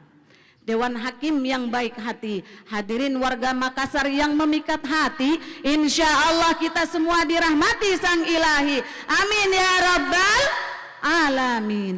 Syekh Wahbah Az-Zuhaili dalam tafsir Al-Munir jilid 15 halaman 658 menjelaskan bahwa dua pilar keberlangsungan negara ada dua, yaitu at'amahum min ju', pemenuhan kebutuhan pangan, dan amanahum min khauf, hilang dari rasa ketakutan, tercipta rasa aman. Sejalan dengan itu hadirin, Al-Imam Ibnu Katsir dalam tafsir Al-Qur'anil Azim jilid 8 halaman 493 menjelaskan, kemakmuran dan ketersediaan bahan makanan adalah sarana utama bagi manusia agar bisa beribadah kepada Allah dengan tenang dan optimal. Hadirin, berdasarkan penafsiran tadi, jika kita kaji secara mendalam, Allah Ta'ala telah meletakkan dua fondasi utama bagi eksistensi dan kejayaan suatu bangsa. Pertama, kedaulatan pangan, dan yang kedua, stabilitas keamanan. Menariknya hadirin, Allah Ta'ala mendahulukan urusan menghilangkan rasa lapar. Mengapa demikian hadirin? Ada yang tahu? Karena secara sosiologis dan psikologis, perut yang lapar adalah sumber kekacauan. Kelaparan memicu kriminalitas, kelaparan melahirkan krisis moralitas, bahkan kelaparan melahirkan krisis akidah. Sebagaimana Rasulullah Shallallahu Alaihi Wasallam bersabda dalam sebuah hadis, kadal faqru ayyakuna kufro. Hampir saja kemiskinan itu membawa kepada kekafiran. Sejalan dengan itu hadirin, seorang tokoh besar dunia, Mahatma Gandhi, pernah mengungkapkan dalam bahasa Hindinya, buke ke liye bhagwan anna hai aur buke ko khana khilane se badkar koi puja nahi hai. Bagi orang yang lapar, makanan adalah Tuhan.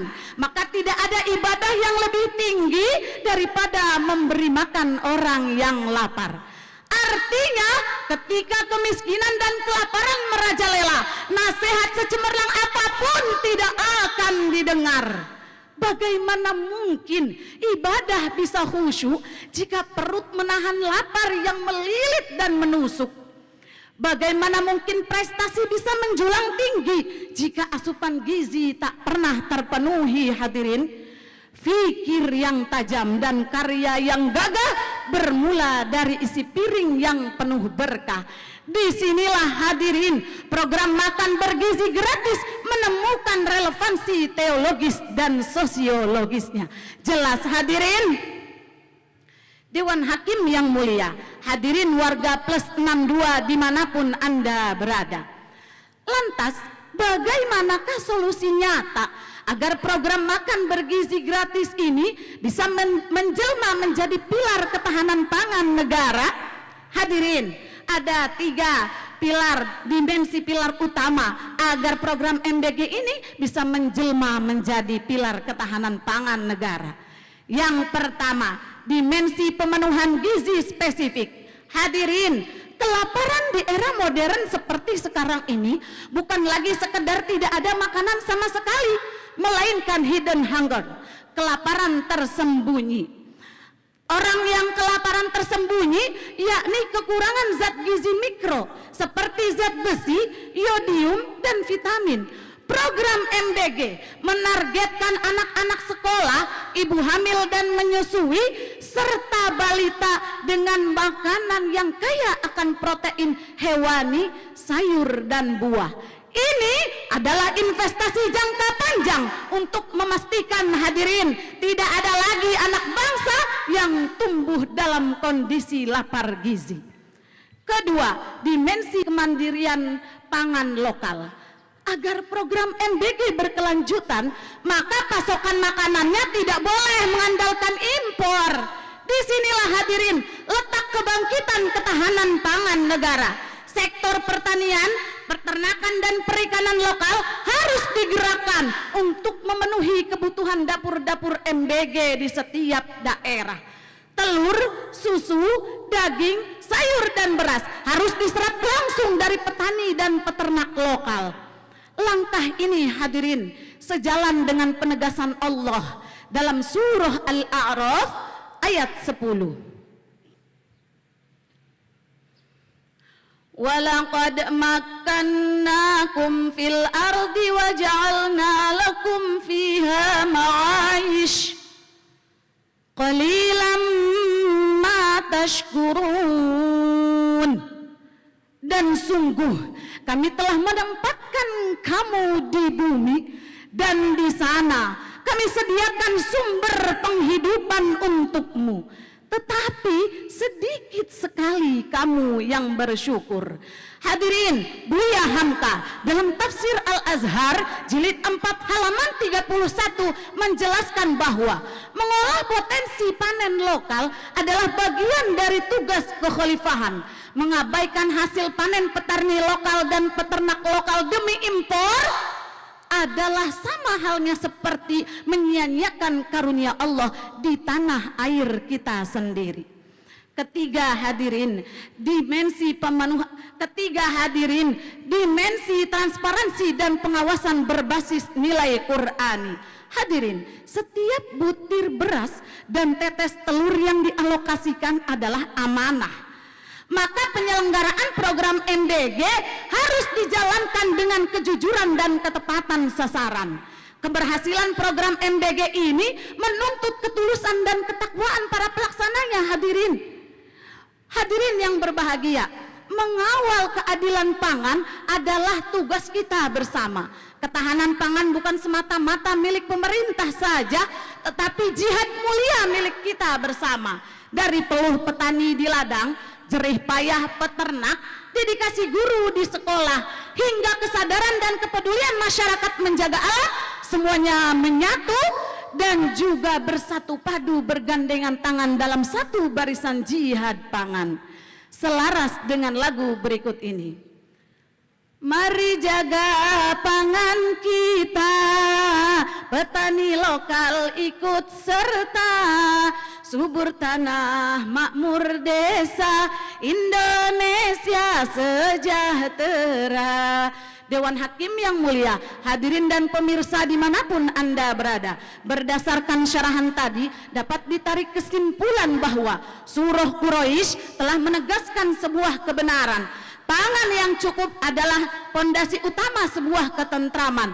Program makan bergizi gratis bisa menjadi wujud nyata membumikan ayat alladzi at'amahum min ju' di bumi pertiwi, sekaligus membentengi generasi masa depan dengan dari ancaman gizi dan ketakutan hakiki. Sebab jika perut terpenuhi gizi, maka akal akan memancarkan prestasi. Hadirin, mari mengawal dan mengawasi program makan bergizi gratis ini demi terwujudnya Indonesia tangguh, sejahtera dan berdaya saing global. Sekian dan demikian. Wassalamualaikum warahmatullahi wabarakatuh.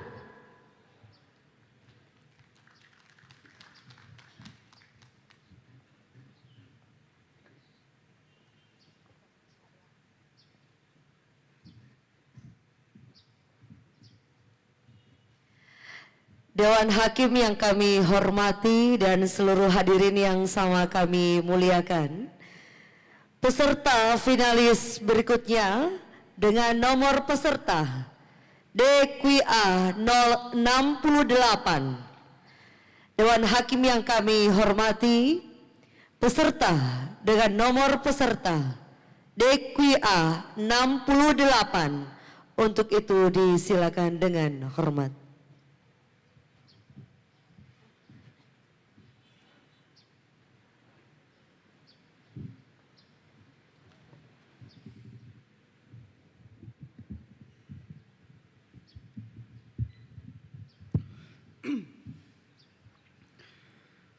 Assalamualaikum warahmatullahi wabarakatuh.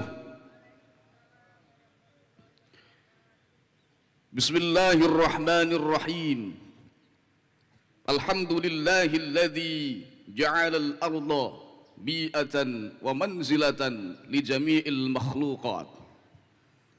Assalatu wassalamu ala sayyidina wa maulana Muhammadin nuril ardi was samawat wa ala alihi wa ashabihi alladzina yattabi'una al-khairat, amma ba'd. Seluruh Dewan Hakim yang sungguh-sungguh kami muliakan, seluruh peserta finalis MTQ Cabang Dakwah Al-Quran yang senantiasa kami cintai dan kami banggakan. Tidak lupa seluruh hadirin hadirat yang semuanya mudah-mudahan dirahmati Allah Subhanahu wa Ta'ala. Pertama kalinya, mari kita sanjungkan, kita panjatkan rasa syukur kita kehadirat Allah Subhanahu wa Ta'ala atas seluruh nikmat yang Dia berikan kepada kita semuanya, terutama kepada para finalis yang sampai hari ini kita bisa bertemu kembali dalam keadaan yang berbahagia. Salawat salam mari senantiasa kita haturkan kepada junjungan kita Rasulullah Muhammad sallallahu alaihi wasallam. Mudah-mudahan kita semuanya diakui oleh beliau sebagai umatnya dan bisa bersama beliau di surganya Allah Subhanahu wa Ta'ala. Amin ya rabbal alamin. Hadirin wal hadirat rahimakumullah.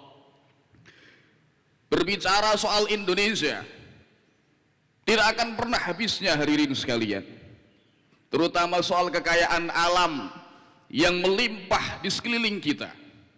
Sungainya yang mengalir dengan indah, gunung-gunungnya yang menjulang tinggi, hutan-hutan yang lebat, udara yang sejuk, lautan yang terhampar luas menyediakan berbagai macam kebutuhan pangan bagi kita semuanya. Inilah kekayaan Indonesia yang harus kita syukuri berkat rahmat Allah Subhanahu wa Ta'ala. Akan tetapi hadirin sekalian, akhir-akhir ini kita disajikan oleh fenomena-fenomena kerusakan alam di sekeliling kita yang menimpa saudara-saudara kita. Masih ingat betul dalam memori kita hadirin sekalian, saudara-saudara kita yang ada di sekitar Aceh dan Sumatera Utara sampai sekarang belum pulih dari bencana banjir bandang. Terakhir kemarin saudara-saudara, teman-teman kita, saudara-saudara kita yang ada di Kalimantan terkena dampak kebakaran hutan sampai harus menanggung sesaknya nafas. Inilah fenomena yang harus kita hadapi sekarang dan harus kita carikan solusinya agar alam kita senantiasa lestari. Oleh karena itu hadirin sekalian, izinkan saya untuk menyampaikan saudara dakwah pesan singkat tentang Islam dan kewajiban melestarikan lingkungan hidup. Ma'asyiral hadirin rahimakumullah. Allah Subhanahu wa Ta'ala berfirman di dalam Al-Quran surah Al-Baqarah ayat 30. A'udzu billahi minasy syaithanir rajim. Bismillahirrahmanirrahim. وَإِذْ قَالَ رَبُّكَ لِلْمَلَائِكَةِ إِنِّي جَاعِلٌ فِي الْأَرْضِ خَلِيفَةً قَالُوا أَتَجْعَلُ فِيهَا مَن يُفْسِدُ فِيهَا وَيَسْفِكُ الدِّمَاءَ وَنَحْنُ نُسَبِّحُ بِحَمْدِكَ وَنُقَدِّسُ لَكَ قَالَ إِنِّي أَعْلَمُ مَا لَا تَعْلَمُونَ. Shadaqallahul azim. Dan ingatlah ketika Tuhanmu mengatakan kepada para malaikat, Aku Allah ingin menjadikan di bumi seorang khalifah. Maka malaikat berkata kepada Allah, ya Allah, apakah engkau akan menjadikan seseorang yang merusak bumi dan menumpahkan darah di tempatnya, ya Allah? Tapi apa perkataan Allah? Qala inni a'lamu ma la ta'lamun. Aku tahu apa yang tidak engkau ketahui, para malaikat. Hadirin hadirat rahimakumullah. Di sini kita disajikan fakta bahwasanya Al-Qur'an oleh Allah Subhanahu wa taala menegaskan bahwasanya kita manusia dijadikan sebagai khalifah di bumi untuk mengatur bumi, untuk mengelola bumi, untuk memakmurkan bumi. Sebagaimana perkataan para mufassir, di antaranya adalah Syekh Wahbah Zuhaili di dalam tafsir muridnya, beliau mengatakan bahwa manusia dijadikan khalifah di muka bumi li'imaratil ardi, kata beliau, untuk memakmurkan bumi, bukan merusak bumi. Memakmurkannya seperti apa, hadirin sekalian? Imma bil ilmi, wa imma bil ibadah, wa imma bil thaqafah, wa imma bil ijtimaiyah. Ada kalanya dengan ilmu, dengan ibadah, dengan peradaban, dengan sosial kita. Inilah cara-cara kita memakmurkan bumi kita, hadirin sekalian. Akan tetapi fenomena yang saya sampaikan tadi di depan, ada kalanya bencana-bencana yang luar biasa, ada banjir bandang, kebakaran hutan yang semuanya menimpa saudara-saudara kita. Bukan berarti tidak mungkin kita terlepas dari semuanya itu. Sekarang memang sedang melanda Kalimantan, tapi jangan senang dulu saudara-saudara sekalian. Bisa jadi besok, lusa, 1 tahun kemudian rumah kita, lingkungan kita akan terbakar oleh panasnya api. Kalau kita tidak hentikan semuanya, tidak bisa kita pungkiri bahwasanya alam semesta kita akan marah dan tidak mau lagi menyediakan pangan dan kehidupan yang layak bagi umat manusia. Hadirin wal hadirat rahimakumullah. Kerusakan-kerusakan yang terjadi di muka bumi ini sudah dijelaskan oleh Allah Subhanahu wa taala 14 abad yang lalu. Allah berfirman, A'udzu billahi minasyaitonir rajim. Bismillahirrahmanirrahim. Zaharal fasadu fil barri wal bahri bima kasabat aydin nas. Bima kasabat aydin nasi liyudhiqahum ba'dalladhi 'amilu la'allahum yarji'un, kata Allah. Shadaqallahul azim. Telah tampak kerusakan di darat, di lautan, karena ulah tangan manusia. Ulah tangan manusia.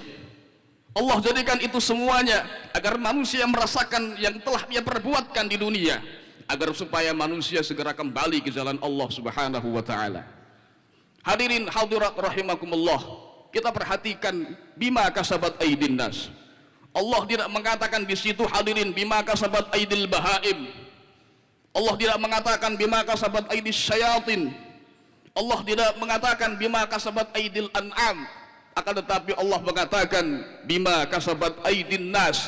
Kerusakan di bumi bukan karena ulah tangan hewan, bukan karena ulah tangan para syaitan, bukan ulah tangan para jin dan juga binatang, tetapi ulah tangan manusia. Siapa manusia? Ya kita.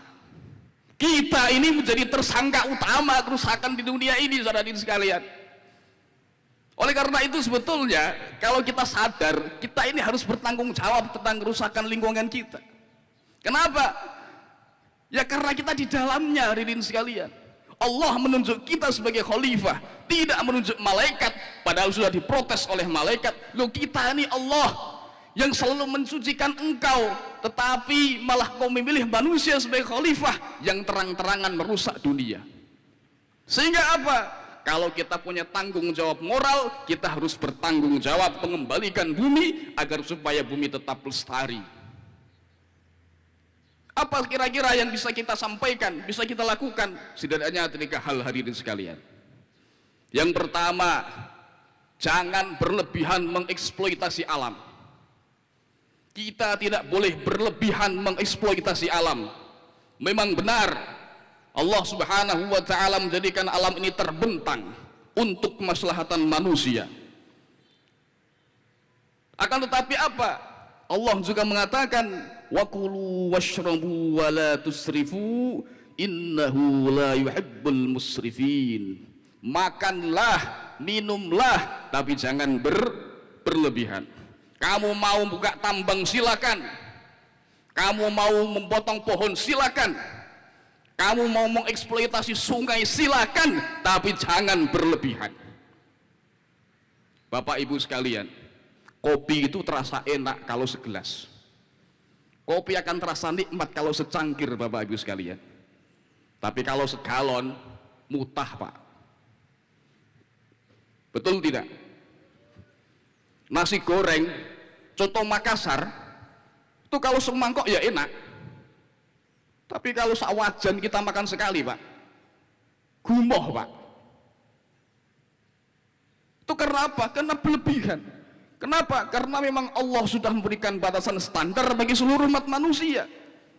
Apapun yang dinamakan secara berlebihan, dikonsumsi secara berlebihan, maka yang timbul bukan kenikmatan, tetapi kerusakan.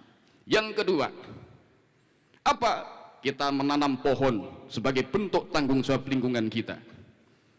Rasulullah Muhammad sallallahu alaihi wasallam bersabda di dalam satu hadisnya, "Ma min muslimin yaghrisu gharsan aw yazra'u zar'an fayakuluhu tayrun aw insanun aw bahimah illa kana lahu bihi shadaqah." Tidaklah seorang muslim yang menanam pohon atau tanaman lalu pohon itu dimakan oleh burung, manusia atau binatang-binatang yang lainnya, kecuali pohon tersebut menjadi sedekah bagi yang menanam. Tidak hanya kita melestarikan lingkungan, tetapi kita juga menanam benih-benih pahala yang bisa kita ambil di akhirat nanti. Yang ketiga, mari kita jaga lingkungan dari kotoran-kotoran yang tidak bertanggung jawab. Jaga kebersihan lingkungan. Dari kecil kita sudah diajarkan oleh orang-orang tua kita satu dalil yang sampai sekarang kita ingat di pikiran kita, bahkan kita ajarkan kepada anak-anak kita. An-nadhafatu minal iman. Kebersihan sebagian daripada iman. Kalau kebersihan saja kita tidak bisa memaktekkan di dalam kehidupan kita, apalagi tentang menjaga lingkungan yang luas ini. Hadirin hadirat rahimakumullah. Kesimpulan daripada yang saya uraikan adalah bahwa yang pertama, manusia diciptakan Allah sebagai khalifah di bumi, sebagai pemimpin di bumi yang bertugas untuk mengelola bumi. Maka tidak layak apabila manusia, terutama kita para ASN, justru malah menjadi pelopor kerusakan lingkungan. Yang kedua, mari kita melakukan recovery, melakukan reboisasi ulang sebagai tanggung jawab moral kita terhadap lingkungan yang kita tempati. Kurang lebihnya mohon maaf yang sebesar-besarnya. Wallahul muwaffiq ila aqwamit thoriq. Wassalamualaikum warahmatullahi wabarakatuh.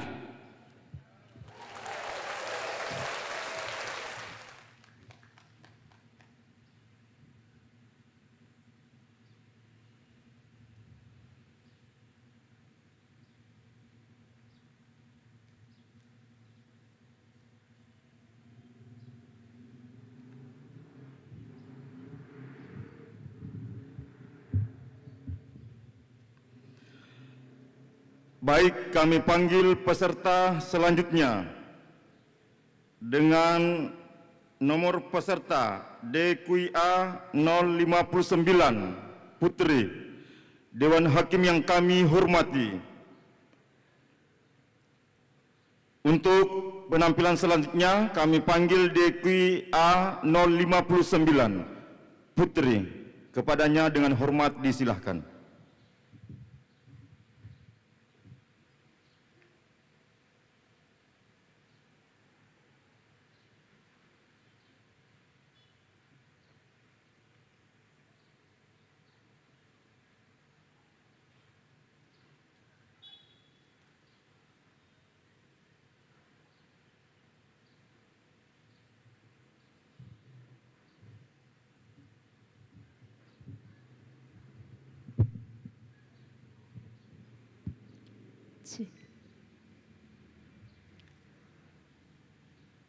Assalamualaikum warahmatullahi wabarakatuh.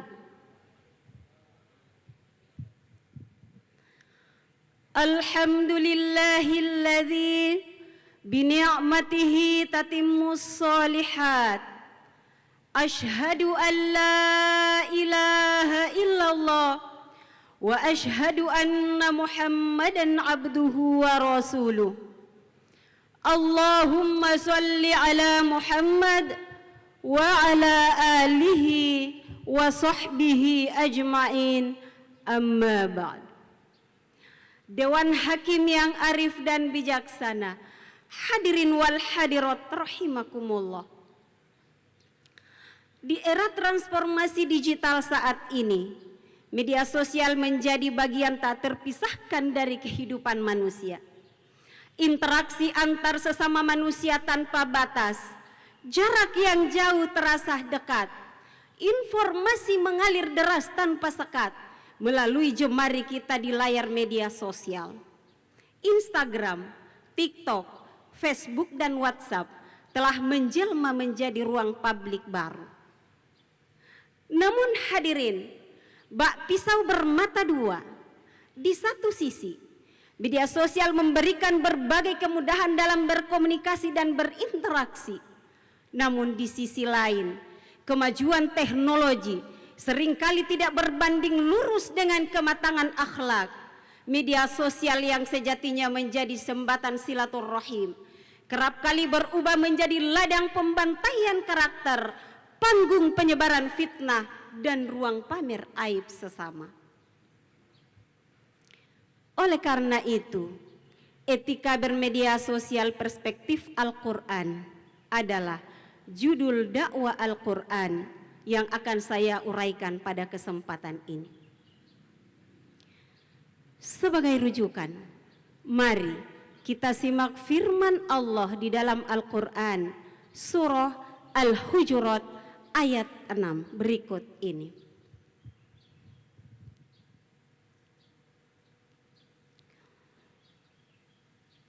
A'udzu billahi minasy syaithanir rajim.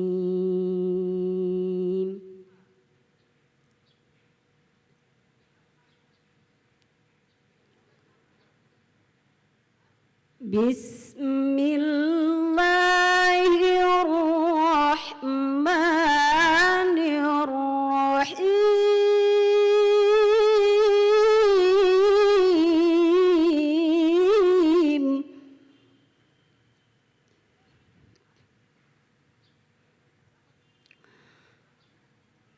Ya ayyuhalladzina amanu in ja'akum fasiqun binaba'in fatabayyanu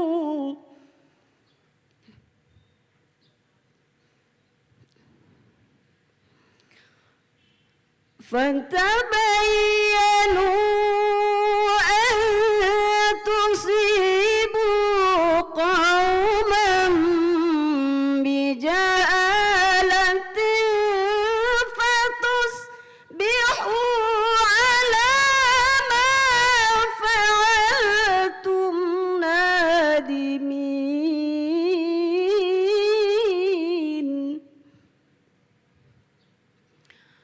Aku berlindung kepada Allah dari godaan syaitan yang terkutuk. Dengan menyebut nama Allah yang Maha Pengasih lagi Maha Penyayang. Hai orang-orang yang beriman, jika seorang fasik datang kepadamu membawa berita penting, maka telitilah kebenarannya, agar kamu tidak mencelakakan suatu kaum karena ketidaktahuanmu, yang berakibat engkau menyesali perbuatanmu itu. Dewan Hakim yang arif dan bijaksana, Hadirin wal hadirat rahimakumullah. Penyakit paling kronis di media sosial adalah kecepatan jemari yang melampaui ketajaman akal. Ketika menerima sebuah berita bombastis, terkadang netizen langsung membagikannya tanpa memeriksa kebenarannya. Akibatnya, fitnah menyebar dalam hitungan detik yang dapat meruntuhkan reputasi seseorang. Menghadapi hal ini, Islam meletakkan pondasi etika pertama yang sangat agung, yaitu tabayun. Profesor Dr. Muhammad Quraish Shihab dalam tafsir Al-Misbah jilid 12 halaman 587 mengatakan, Quran surah Al-Hujurat ayat 6 merupakan perintah mutlak dari Allah Subhanahu wa taala untuk melakukan tabayun setiap kali menerima informasi. Untuk apa? Demi menghindari dampak buruk berita hoaks dan kesalahpahaman yang akan berujung pada penyesalan. Beliau juga mengatakan, untuk mengimplementasikan sikap tabayun harus diawali dengan klarifikasi, cek and recheck, kritis, dan literasi digital. Sementara itu, Heri Romli Pasra dalam jurnal Kode Etik Jurnalistik dan Kebebasan Pers Perspektif Islam volume 9 nomor 2 tahun 2008 mengatakan, kata fatabayyanu dalam ayat tersebut merupakan fi'il amar yang menuntut kesungguhan untuk meneliti kembali demi mencari kejelasan informasi. Dengan demikian, ayat ini menjadi bukti bahwa sikap tabayun merupakan perintah langsung dari Allah Subhanahu wa taala yang harus diterapkan sebagai etika dan moral dalam bermedia sosial. Hadirin wal hadirat rahimakumullah, Dewan Hakim yang kami hormati, etika kedua di dalam bermedia sosial adalah menghindari suudzon dan mencari-cari kesalahan orang lain. Hal ini ditegaskan oleh Allah Subhanahu wa taala di dalam Al-Qur'an surah Al-Hujurat ayat 12. Ya ayyuhalladzina amanu jatanibu katsiran minadh-dhann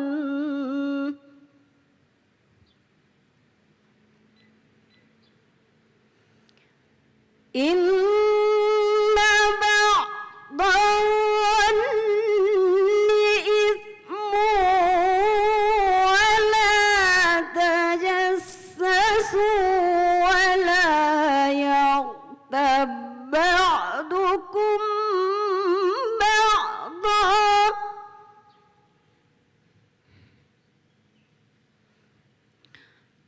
ayuhibbu ahadukum an ya'kula lahma akhihi maytan fakarihtumuh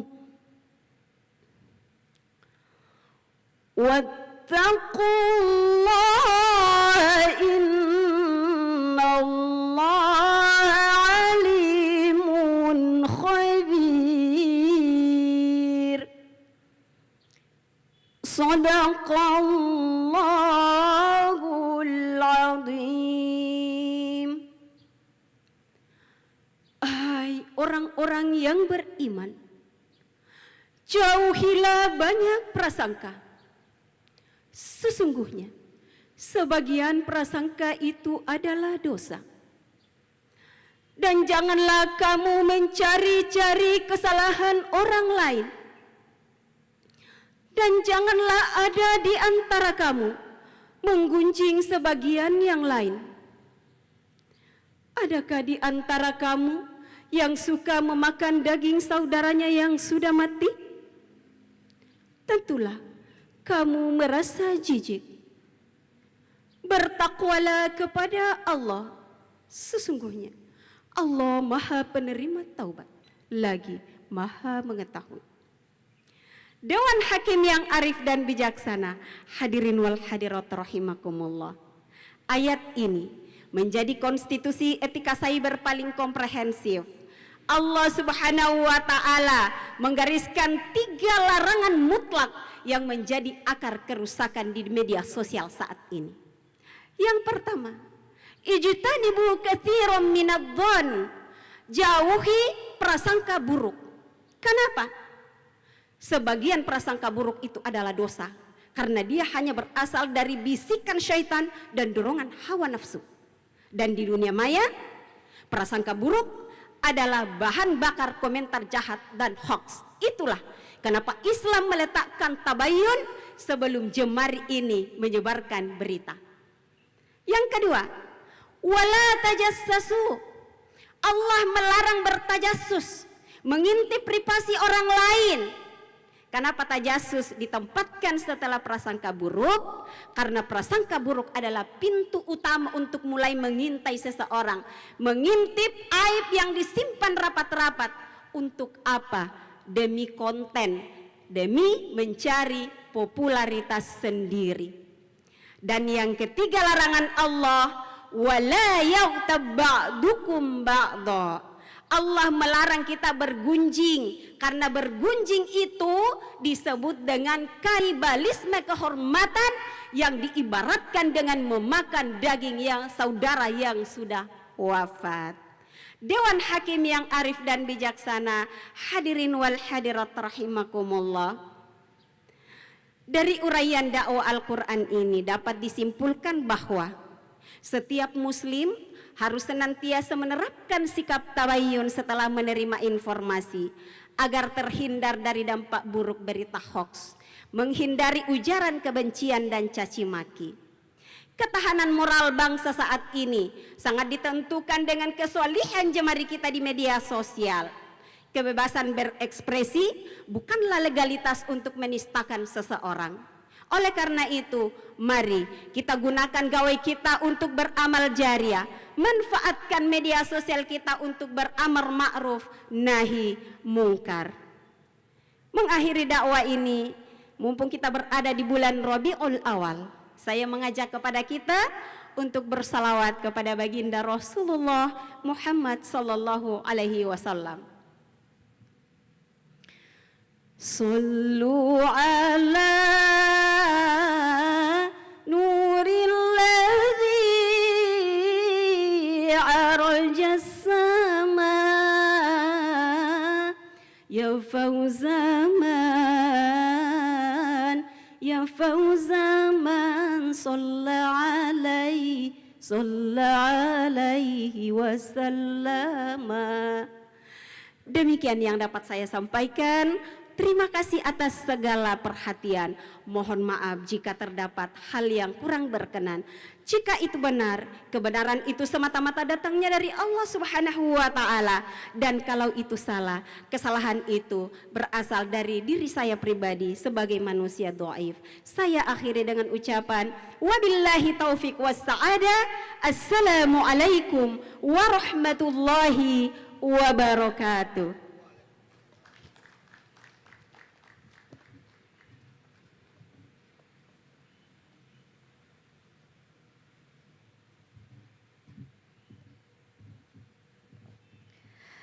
Dewan Hakim yang kami hormati dan seluruh hadirin yang sama kami muliakan.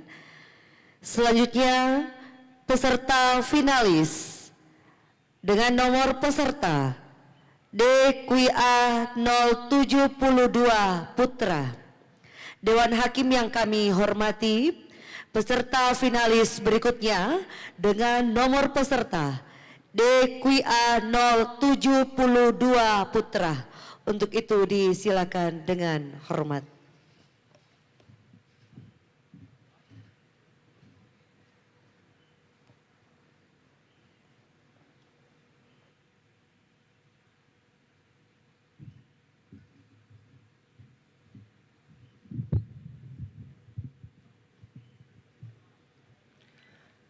Bismillahirrahmanirrahim.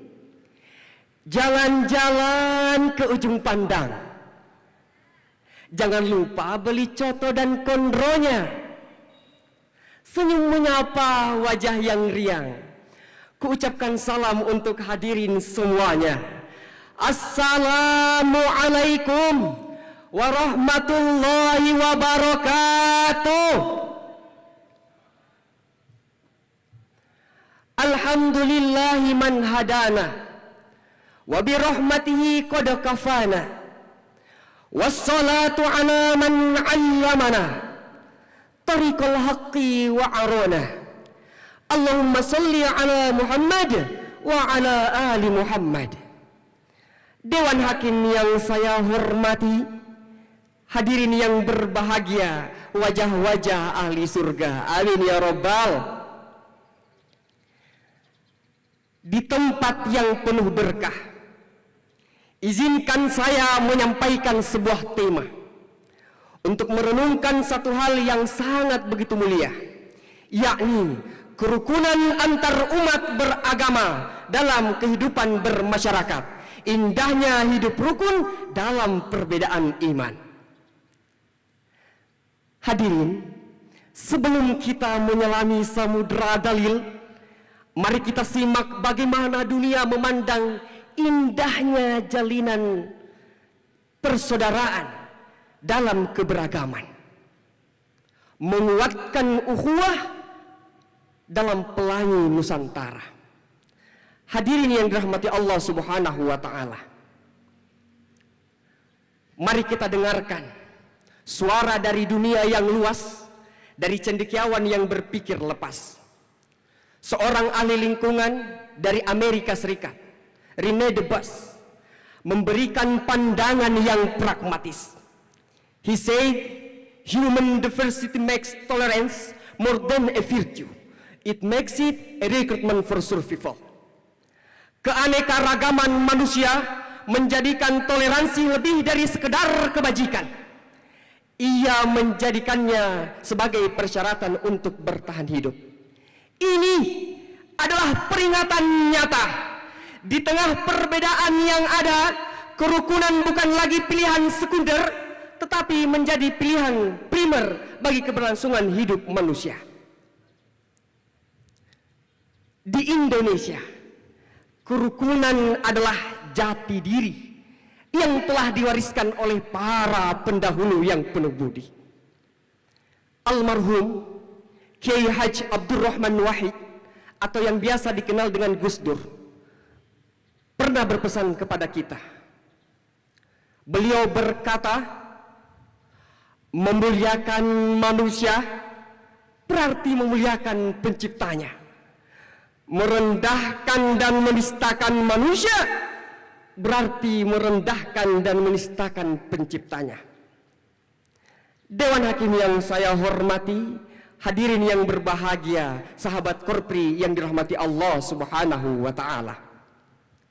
Saudaraku, inti kerukunan antar umat beragama di dalam Islam adalah kemampuan untuk memisahkan akidah, keyakinan dengan muamalah atau interaksi sosial. Dalam keyakinan kita harus teguh, namun dalam pergaulan kita harus ramah.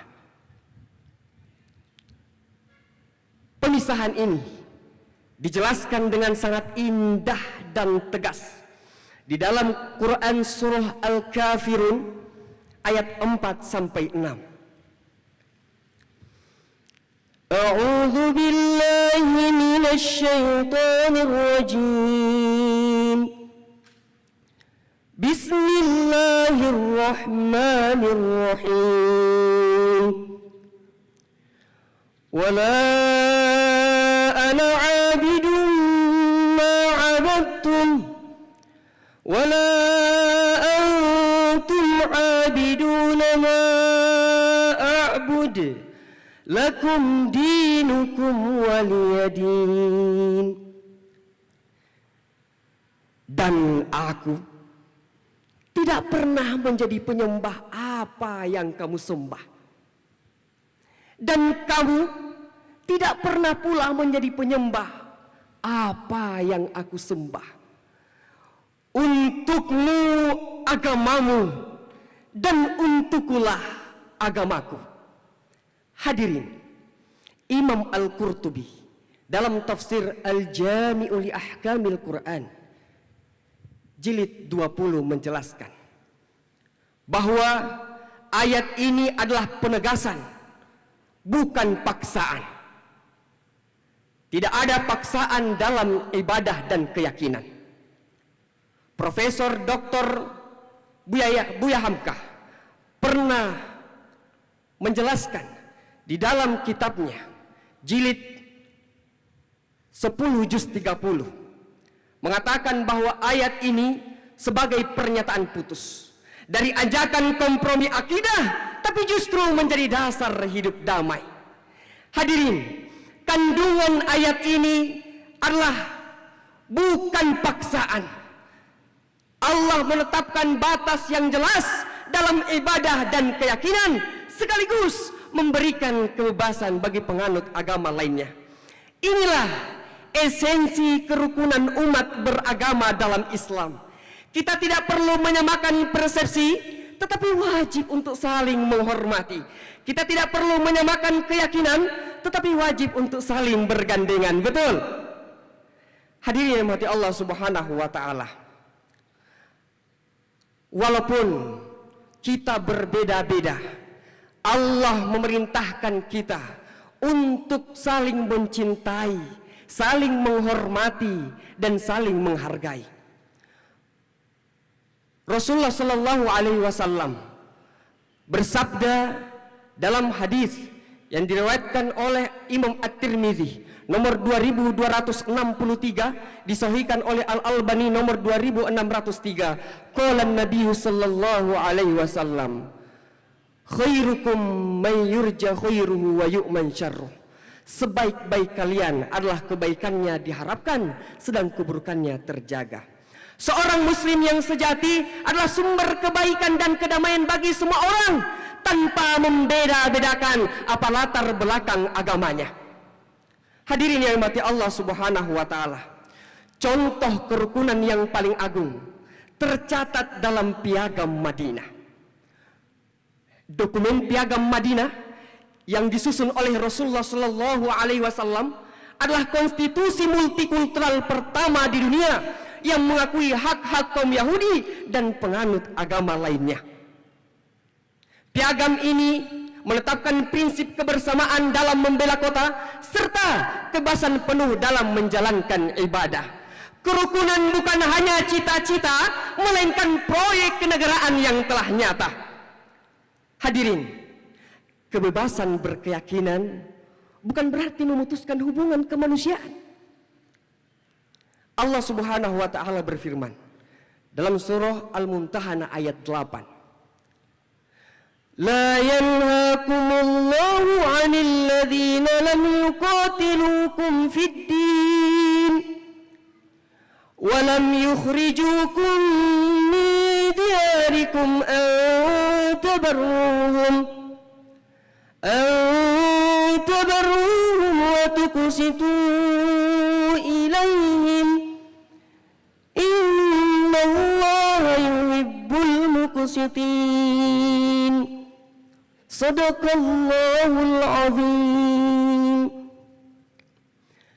Allah tidak melarang kamu berbuat baik dan berlaku adil kepada orang-orang yang tidak memerangimu dalam urusan agama, dan tidak pula mengusirmu dari kampung halamanmu.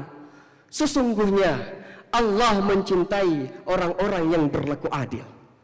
Dewan Hakim yang saya hormati, hadirin yang berbahagia, wajah-wajah ahli surga, amin ya rabbal alamin.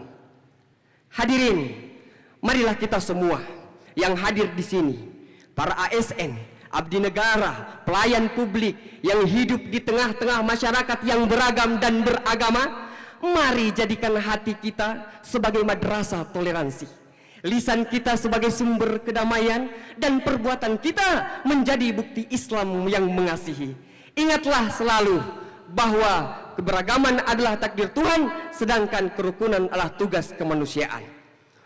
Kerukunan bukan hanya sekedar teori, melainkan aksi nyata yang harus kita terapkan di dalam lingkungan kita atau tempat kita bekerja. Mewujudkan harmoni dalam keberagaman berarti kita harus bertindak nyata.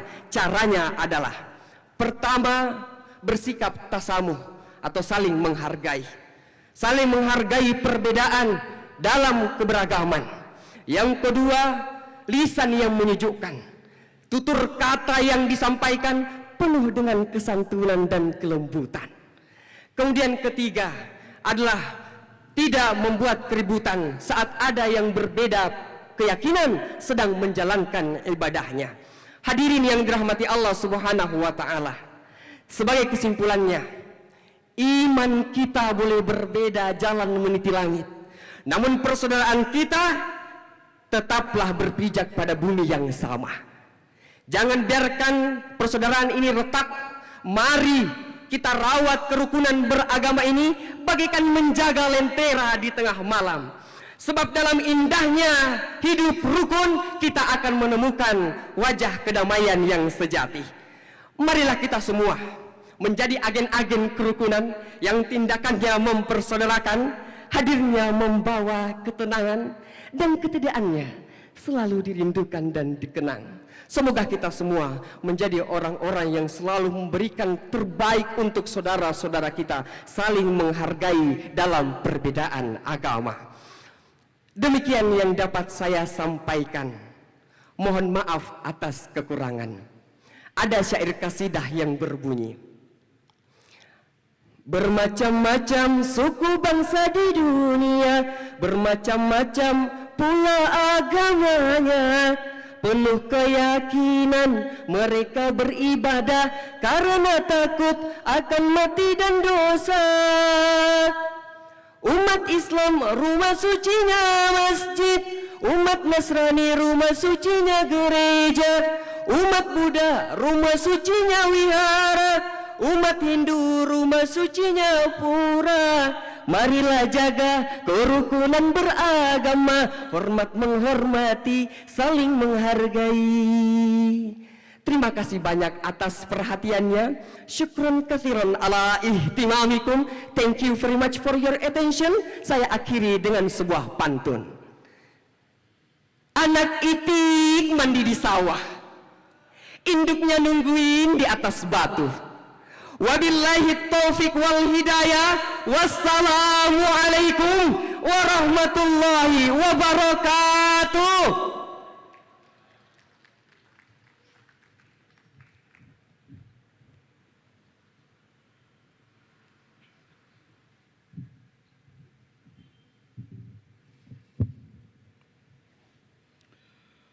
Bapak Ibu hadirin yang berbahagia, Dewan Hakim yang kami banggakan, peserta finalis selanjutnya kami panggil peserta dakwah Al-Quran Putri dengan nomor peserta DQA 051. Dewan Hakim yang kami muliakan, peserta selanjutnya Putri DQA 051. Kepadanya dengan hormat disilahkan.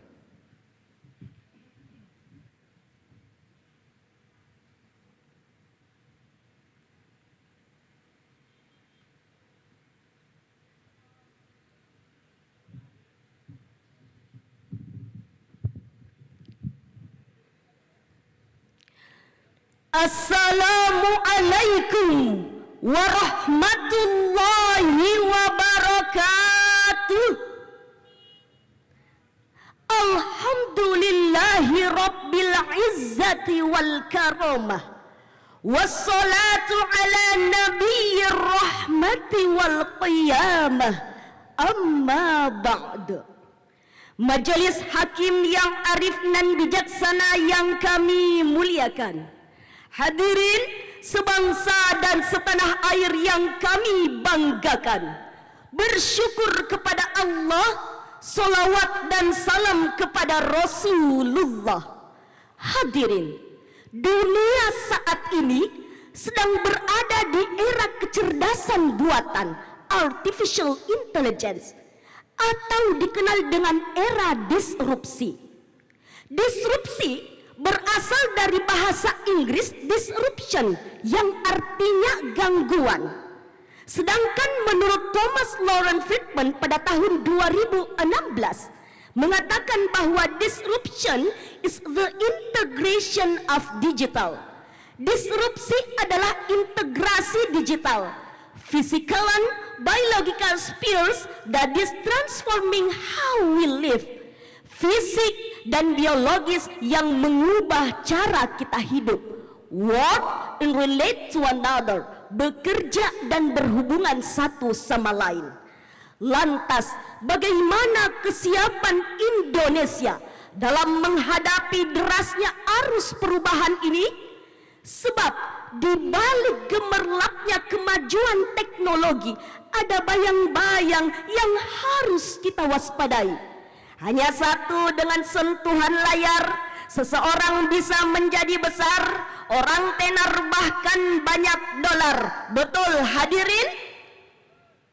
Namun di sisi lain, dengan teknologi yang sama, seseorang bisa menyalahgunakan sebagai penggiringan opini untuk saling membenci. Judi online marak terjadi, prostitusi di sana sini, kehancuran moral akibatnya di pelosok negeri. Mesin-mesin kemaksiatan sulit berhenti. Walaupun sudah dinasehati oleh ulama dan kiai, saya khawatir jika bangsa ini terus-terusan seperti ini, maka Indonesia yang telah dibangun puluhan tahun akan hancur di azab ilahi. Na'udzubillah. Oleh karena itu, izinkan saya menghadirkan sebuah ilustrasi sederhana. Terdapat 2 orang ASN yang bekerja di loket pelayanan publik yang sama. ASN pertama, gaptek, gagap teknologi, enggan belajar hal yang baru dan bekerja seadanya, sehingga membuat masyarakat harus mengantri berjam-jam hanya untuk mengurus satu berkas. Sementara ASN kedua gesit terhadap sistem digital, ramah dalam pelayanan dan bekerja dengan jujur, sehingga membuat masyarakat pulang membawa senyum dan doa. Keduanya sama-sama ASN, sama-sama digaji oleh negara, namun keduanya mewariskan warisan yang berbeda untuk bangsa ini. Pertanyaannya, hendak menjadi ASN yang manakah kita semua?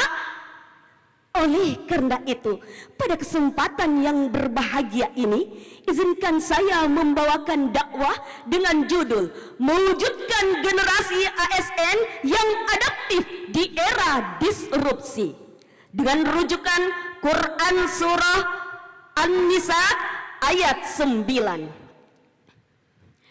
A'udzu billahi minasy syaithanir rajim. Bismillahirrahmanirrahim. Wal yakhshal ladzina law taraku min khalfihim dzurriyyatan dhi'afan khafu 'alaihim falyattaqullaha wal yaqulu qawlan sadida. Aku berlindung kepada Allah dari usikan setan yang terkutuk dengan menyebut asma-Mu ya Allah, yang Maha Pengasih lagi Maha Penyayang. Dan hendaklah merasa takut kepada Allah orang-orang yang sekiranya meninggalkan di belakang mereka keturunan yang lemah, yang mereka khawatir akan kesejahteraannya. Maka bertakwalah kepada Allah dan ucapkanlah kata-kata yang benar. Hadirin yang dimuliakan Allah, ayat ini diawali dengan kalimat wal yakhsha. Mari kita kaji lebih dalam. Al-wawu wawul atifah, wal lam lamul amri, yakhsha fi'lul mudhari' majzumun bilam. Istimbatnya wal yakhsha adalah sighat amar yang dalam kaidah usul fiqih mengatakan al aslu fil amri lil wujubi, bahwa setiap perintah menunjukkan kewajiban. Maka wajib bagi saya, saudara, dan kita semua merasa takut ketika kita meninggalkan anak, keturunan, generasi yang lemah, rendah kualitasnya. Bukankah Rasulullah SAW bersabda, al-mu'minul qawiyyu khairu wa ahabbu ilallahi minal mu'minid dha'if. Allah mencintai, lebih mencintai mukmin yang kuat dibanding mukmin yang lemah. Hadis riwayat Muslim nomor 2644. Pertanyaannya, lemah apakah yang harus kita takutkan, hadirin? Profesor Dr. Baharudin Yusuf Habibie, Presiden Indonesia ketiga berasal dari Provinsi Sulawesi Selatan, setidaknya dalam bukunya yang berjudul Membaca dan Menyikapi Realitas, pada halaman 56 mengatakan ada 5 kelemahan yang harus kita takutkan. Lemah iman, lemah ilmu, lemah harta, lemah semangat hidup, dan yang paling ditakutkan adalah lemah akhlak. Oleh karena itu, dalam mewujudkan generasi ASN yang adaptif di era disrupsi, setidaknya ada 2 yang harus kita tanamkan. Yang pertama, inovasi sebagai tuntutan zaman. Allah Subhanahu wa taala berfirman dalam Quran surah Ali Imran ayat 190. A'udzu billahi minasyaitonir rajim.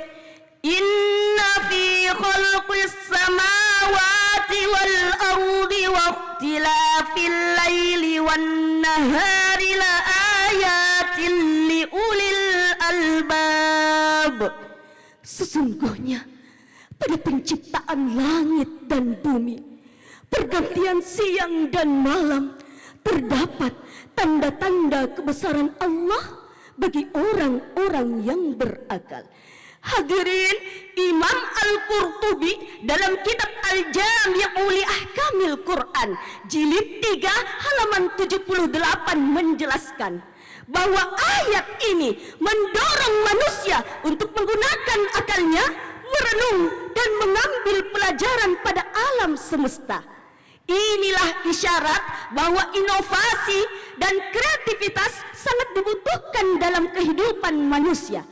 Sebagai ASN, kita dituntut untuk memberikan pelayanan terbaik kepada masyarakat, menggunakan teknologi dengan bijak dan menciptakan solusi cerdas terhadap tantangan zaman tanpa kehilangan arah dan nilai. Lihatlah, Kementerian Agama Republik Indonesia telah membuktikan bahwa inovasi dan nilai-nilai keagamaan bisa berjalan beriringan. Melalui aplikasi Pusaka Superapps, pendaftaran haji, pencatatan nikah, bahkan sertifikasi halal kini bisa diakses hanya dalam genggaman tangan. Inilah bukti nyata, hadirin, bahwa era disrupsi tidak harus ditakuti, melainkan dijadikan sebagai sarana untuk mendekatkan layanan negara terhadap masyarakat. Yang kedua, akhlak sebagai fondasi utama. Bismillahirrahmanirrahim. Wa innaka la'ala khuluqin azim. Telah ada pada diri Rasulullah akhlak sempurna. Hadirin, Profesor Dr. Lukman Arake LCMA dalam bukunya yang berjudul Potret Interaksi Nabi Muhammad SAW dengan non-muslim menyatakan telah ada kesempurnaan akhlak pada diri Rasulullah Sallallahu Alaihi Wasallam. Hadirin yang dimuliakan Allah, sebagai kesimpulan, mari kita terus berinovasi dan merawat akhlak tanpa henti. Demikianlah yang dapat saya sampaikan, lebih dan kurangnya mohon dimaafkan. Kota Makassar sungguh mempesona. Korpri mengabdi, Indonesia tangguh insya Allah. Assalamualaikum warahmatullahi wabarakatuh.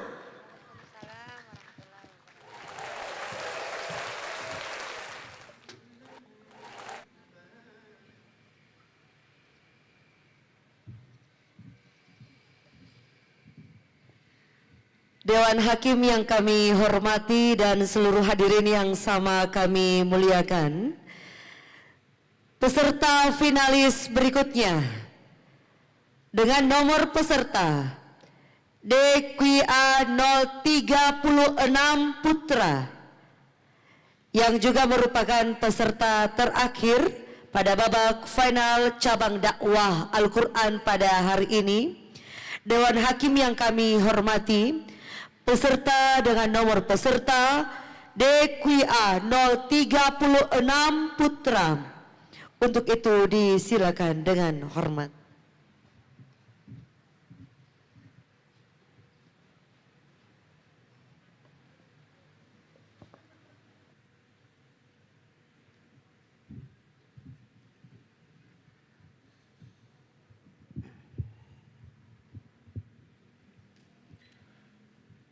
أحييكم جميعا بتحية الإسلام، بتحية المباركة وتحية الأهل الجنة. السلام عليكم ورحمة الله وبركاته.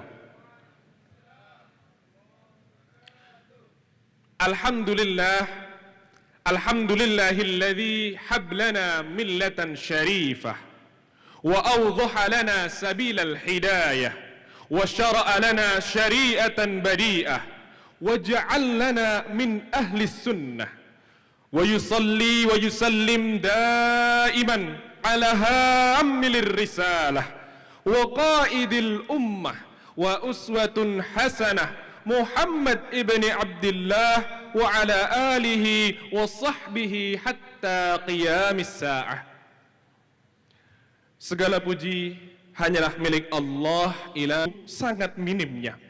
Oleh karena itu, sebagai upaya solidaritas dan penunjukan aksi kita, marilah kita mengheningkan cipta selama 30 detik agar semua ini bisa menjadi pengingat bagi kita bahwa inilah kewajiban utama kita sebagai manusia. Mengheningkan cipta dimulai.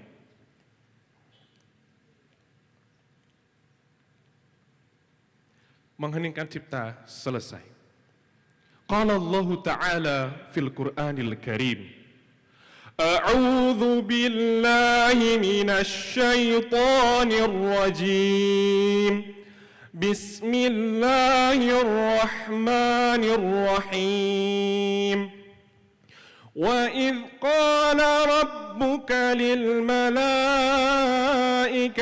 إني جاعل في الأرض خليفة قالوا أتجعل فيها من يفسد فيها ويسفك الدماء ونحن نسبح بحمدك ونقدس لك قال إني أعلم ما لا تعلمون. Profesor Dr. Muhammad Quraisy Shihab di dalam tafsir Al-Misbah, dalam menafsirkan ayat ini, pertama-tama beliau mengurai wa idh qala rabbuka, dan ingatlah ketika Tuhanmu berfirman kepada malaikat, inni ja'ilun fil ardi khalifah, aku hendak menjadikan khalifah di muka bumi. Kemudian malaikat membalas, qalu ataj'alu fiha may yufsidu fiha wa yasfikud dima, apakah engkau akan menjadikan orang-orang yang berbuat kerusakan dan menumpahkan darah sebagai khalifah di sana? Kemudian malaikat menimpali, wa nahnu nusabbihu bihamdika wa nuqaddisu lak, sedangkan kami bertasbih menyucikan namamu dan senantiasa menyucikan namamu yang agung. Kemudian Allah menjawab, qala inni a'lamu ma la ta'lamun. Allah mengetahui apa yang tidak engkau ketahui. Di dalam juz yang pertama, halaman 236, Profesor Quraisy Shihab menyatakan bahwa maksud dari ayat ini adalah bahwa beban kekhalifahan bukanlah sesuatu yang untuk dibanggakan, bukanlah sesuatu untuk dipamer-pamerkan, tetapi merupakan suatu kewajiban yang dari kewajiban itu merupakan tuntunan bagi kita melaksanakan hablum minallah dan hablum minannas kita terhadap lingkungan. Ketika kita mencatut dan juga mengutip karya-karya ulama, baik muakhirin maupun muqaddimin berkaitan dengan fikih bi'ah atau fikih lingkungan, salah satunya kitab dari Dr. Yusuf Al-Qaradawi, Ri'ayatul Bi'ah fi Syariatil Islam, yang mengaitkan bahwa kewajiban menjaga lingkungan adalah kewajiban dalam mengimplementasikan maqasidus syariah, hifzuddin, yaitu menjaga agama, hifzun nasl, yaitu menjaga keturunan, hifzul aql, yaitu menjaga akal, hifzul mal, yaitu menjaga harta, dan juga hifzuddin, yaitu menjaga agama. Di mana kita perlu membingkai ini semua dengan suatu kewajiban-kewajiban yang meningkatkan kewajiban itu untuk menjaga baik harta maupun pikiran kita maupun jiwa raga kita. Kemudian ketika kita menengok kitab dari karya ulama yang lain, Syekh Nuruddin Ali Jum'ah di dalam Al-Bi'ah wal hifadhu 'alaiha min munziril islami, yang menyatakan bahwa fikih bi'ah atau fikih lingkungan tidak dapat dilepaskan dari konteks-konteks yang mendasarinya, yaitu tugas kekhalifahan manusia kepada Allah Subhanahu wa ta'ala. Bapak dan Ibu Dewan Juri yang arif dan bijaksana, ketika kita menyimak di dalam surat Ar-Rum ayat 41, A'udzu billahi minasy syaithanir rajim. Dhaharal fasadu fil barri wal bahri bima kasabat aydin nas. بما كسبت أيدي الناس ليذيقهم بعض الذي عملوا لعلهم يرجعون. Telah nyata kerusakan di daratan maupun di lautan akibat ulah tangan manusia, yang dengan itu, melalui hal itu Allah menimpakan sebagian akibat dari apa yang telah mereka berbuat, agar mereka la'allahum yarji'un, kembali kepada jalan yang benar. Kebakaran hutan di Riau, kebakaran hutan di Kalimantan, di Pekanbaru, tsunami, bencana gempa bumi, banjir, dan sebagainya merupakan ayat min ayatillah, ayat-ayat Allah Subhanahu wa ta'ala, ayat kauniyah, sebagaimana disebutkan di dalam bukunya The Nature and the Justice of Man, Syed Naqib Muhammad Al-Attas yang merupakan seorang filsuf dari Malaysia menyatakan bahwa kehidupan manusia dan kehidupan alam yang tercerai-berai dari prinsip-prinsip Islami akan mengakibatkan kerusakan di muka bumi.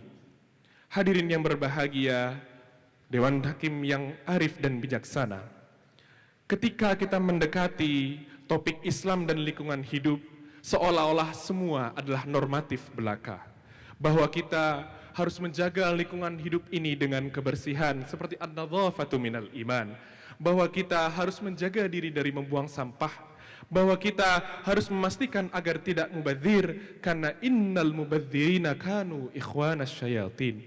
Namun Bapak Ibu Dewan Hakim yang bijaksana, ketika apa yang telah kita pahami tidak kita eksekusi dengan nyata, tidak kita laksanakan dengan prima, maka yang terjadi hanyalah janji-janji manis yang itu bukan hanya melemahkan, tapi justru menambah kerusakan itu sendiri. Oleh karena itu, tidak lain dan tidak bukan, ketika kita sudah mengumpulkan kesadaran-kesadaran kita untuk bersama-sama berkomitmen untuk menuntaskan masalah lingkungan, maka kita harus terus untuk mendorong penjagaan lingkungan, baik yang sifatnya internal maupun yang sifatnya eksternal, dari skala kecil maupun skala besar, dari sifatnya lokal maupun internasional. Oleh karena itu, Dewan Hakim yang arif dan bijaksana, Bapak Ibu yang kami hormati, marilah kita sama-sama mempercayakan bahwa amanah ini bukanlah amanah yang ringan. Amanah menjadi seorang khalifah bukanlah amanah yang bisa ditinggal sambil lalang. Bukanlah amanah untuk ongkang-ongkang kaki menatap televisi ketika teman-teman kita, ketika rekan-rekan kita, ketika sesama masyarakat Indonesia menjadi sedih, menjadi lunglai, menjadi sesak nafasnya karena kehilangan oksigen yang selama ini menghidupi mereka. Oleh karena itu, Islam dan kewajiban menjaga lingkungan hidup bukanlah soal normatif belaka. Islam dan kewajiban menjaga lingkungan hidup adalah ketika tangan-tangan kita, ketika kaki-kaki kita, ketika pikiran-pikiran kita melangkah dengan pasti untuk mengeksekusi kebijakan-kebijakan baik skala kecil maupun skala besar untuk menjaga lingkungan hidup. Karena lingkungan hidup adalah amanah. Oleh karena itu, setiap amanah perlu ditunaikan dengan semestinya, dan oleh karena itu sudah merupakan kewajiban bagi kita agar setiap amanah kita tunaikan dengan sempurna.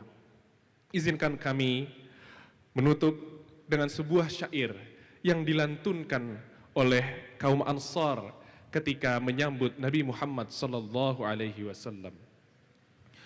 طلع البدر علينا من ثنيات الوداع وجب الشكر علينا ما دعا لله داعي أيها المبعوث فينا جئت بالأمر المطاع جئت شرفت المدينة مرحبا يا خير داعي.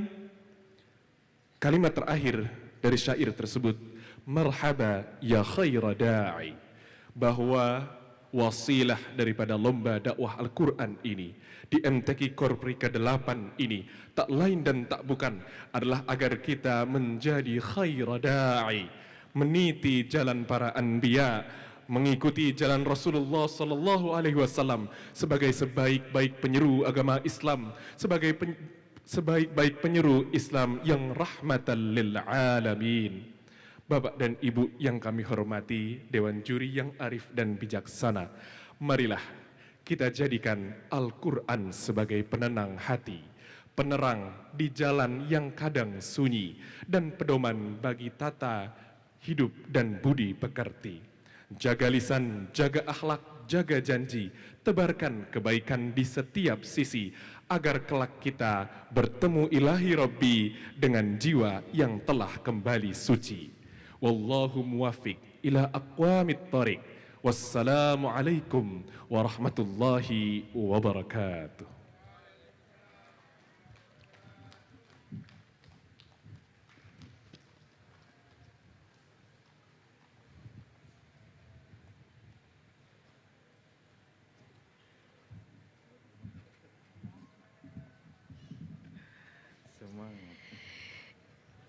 Bapak Ibu hadirin yang kami hormati, Dewan Hakim yang sama kami muliakan, tentunya tibalah kita di penghujung acara pada hari ini, Jumat 28 Agustus 2026, dalam cabang doa dakwah Al-Quran.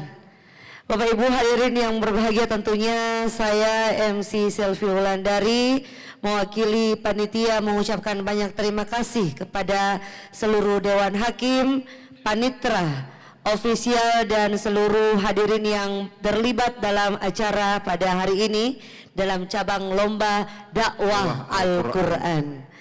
Dan kami berdua akan menutup dengan sebuah pantun. Mentari terbit di ufuk timur. Cakep. Memberi cahaya pada makhluknya. Cakep. Acara MTQ kita sudah di akhir. Semoga Allah selalu mendoakan dan meridhoinya. Pergi ke dusun membeli kelapa. Kelapa muda segar rasanya. Cakep. Acara selesai penuh makna. Semoga Al-Quran senantiasa di dada. Bapak Ibu hadirin yang berbahagia, tentunya semoga langkah-langkah kita semua pada hari ini mendapatkan rahmat dan ridho dari Allah Subhanahu wa Ta'ala. Sebelum kita mengakhiri rangkaian acara pada hari ini dalam cabang lomba dakwah Al-Quran, berkenan kami persilakan untuk seluruh dewan juri, dewan hakim maksud kami, panitera dan seluruh ofisial, begitu juga dengan panitia lainnya untuk dapat didokumentasikan bersama di atas panggung. Kami persilakan dan kami berdua mohon undur diri dari hadapan Anda semua. Mohon maaf apabila ada hal yang kurang berkenan di hati Bapak Ibu sekalian. Saya tutup dengan ucapan wabillahi taufiq wal hidayah. Wassalamualaikum warahmatullahi wabarakatuh. Salama kita pada salama. Izin kami persilakan untuk Dewan Hakim, Panitera, Panitia, ofisial, tim teman-teman dari Dinas Kesehatan. Izin kita bergabung bersama, berfoto bersama.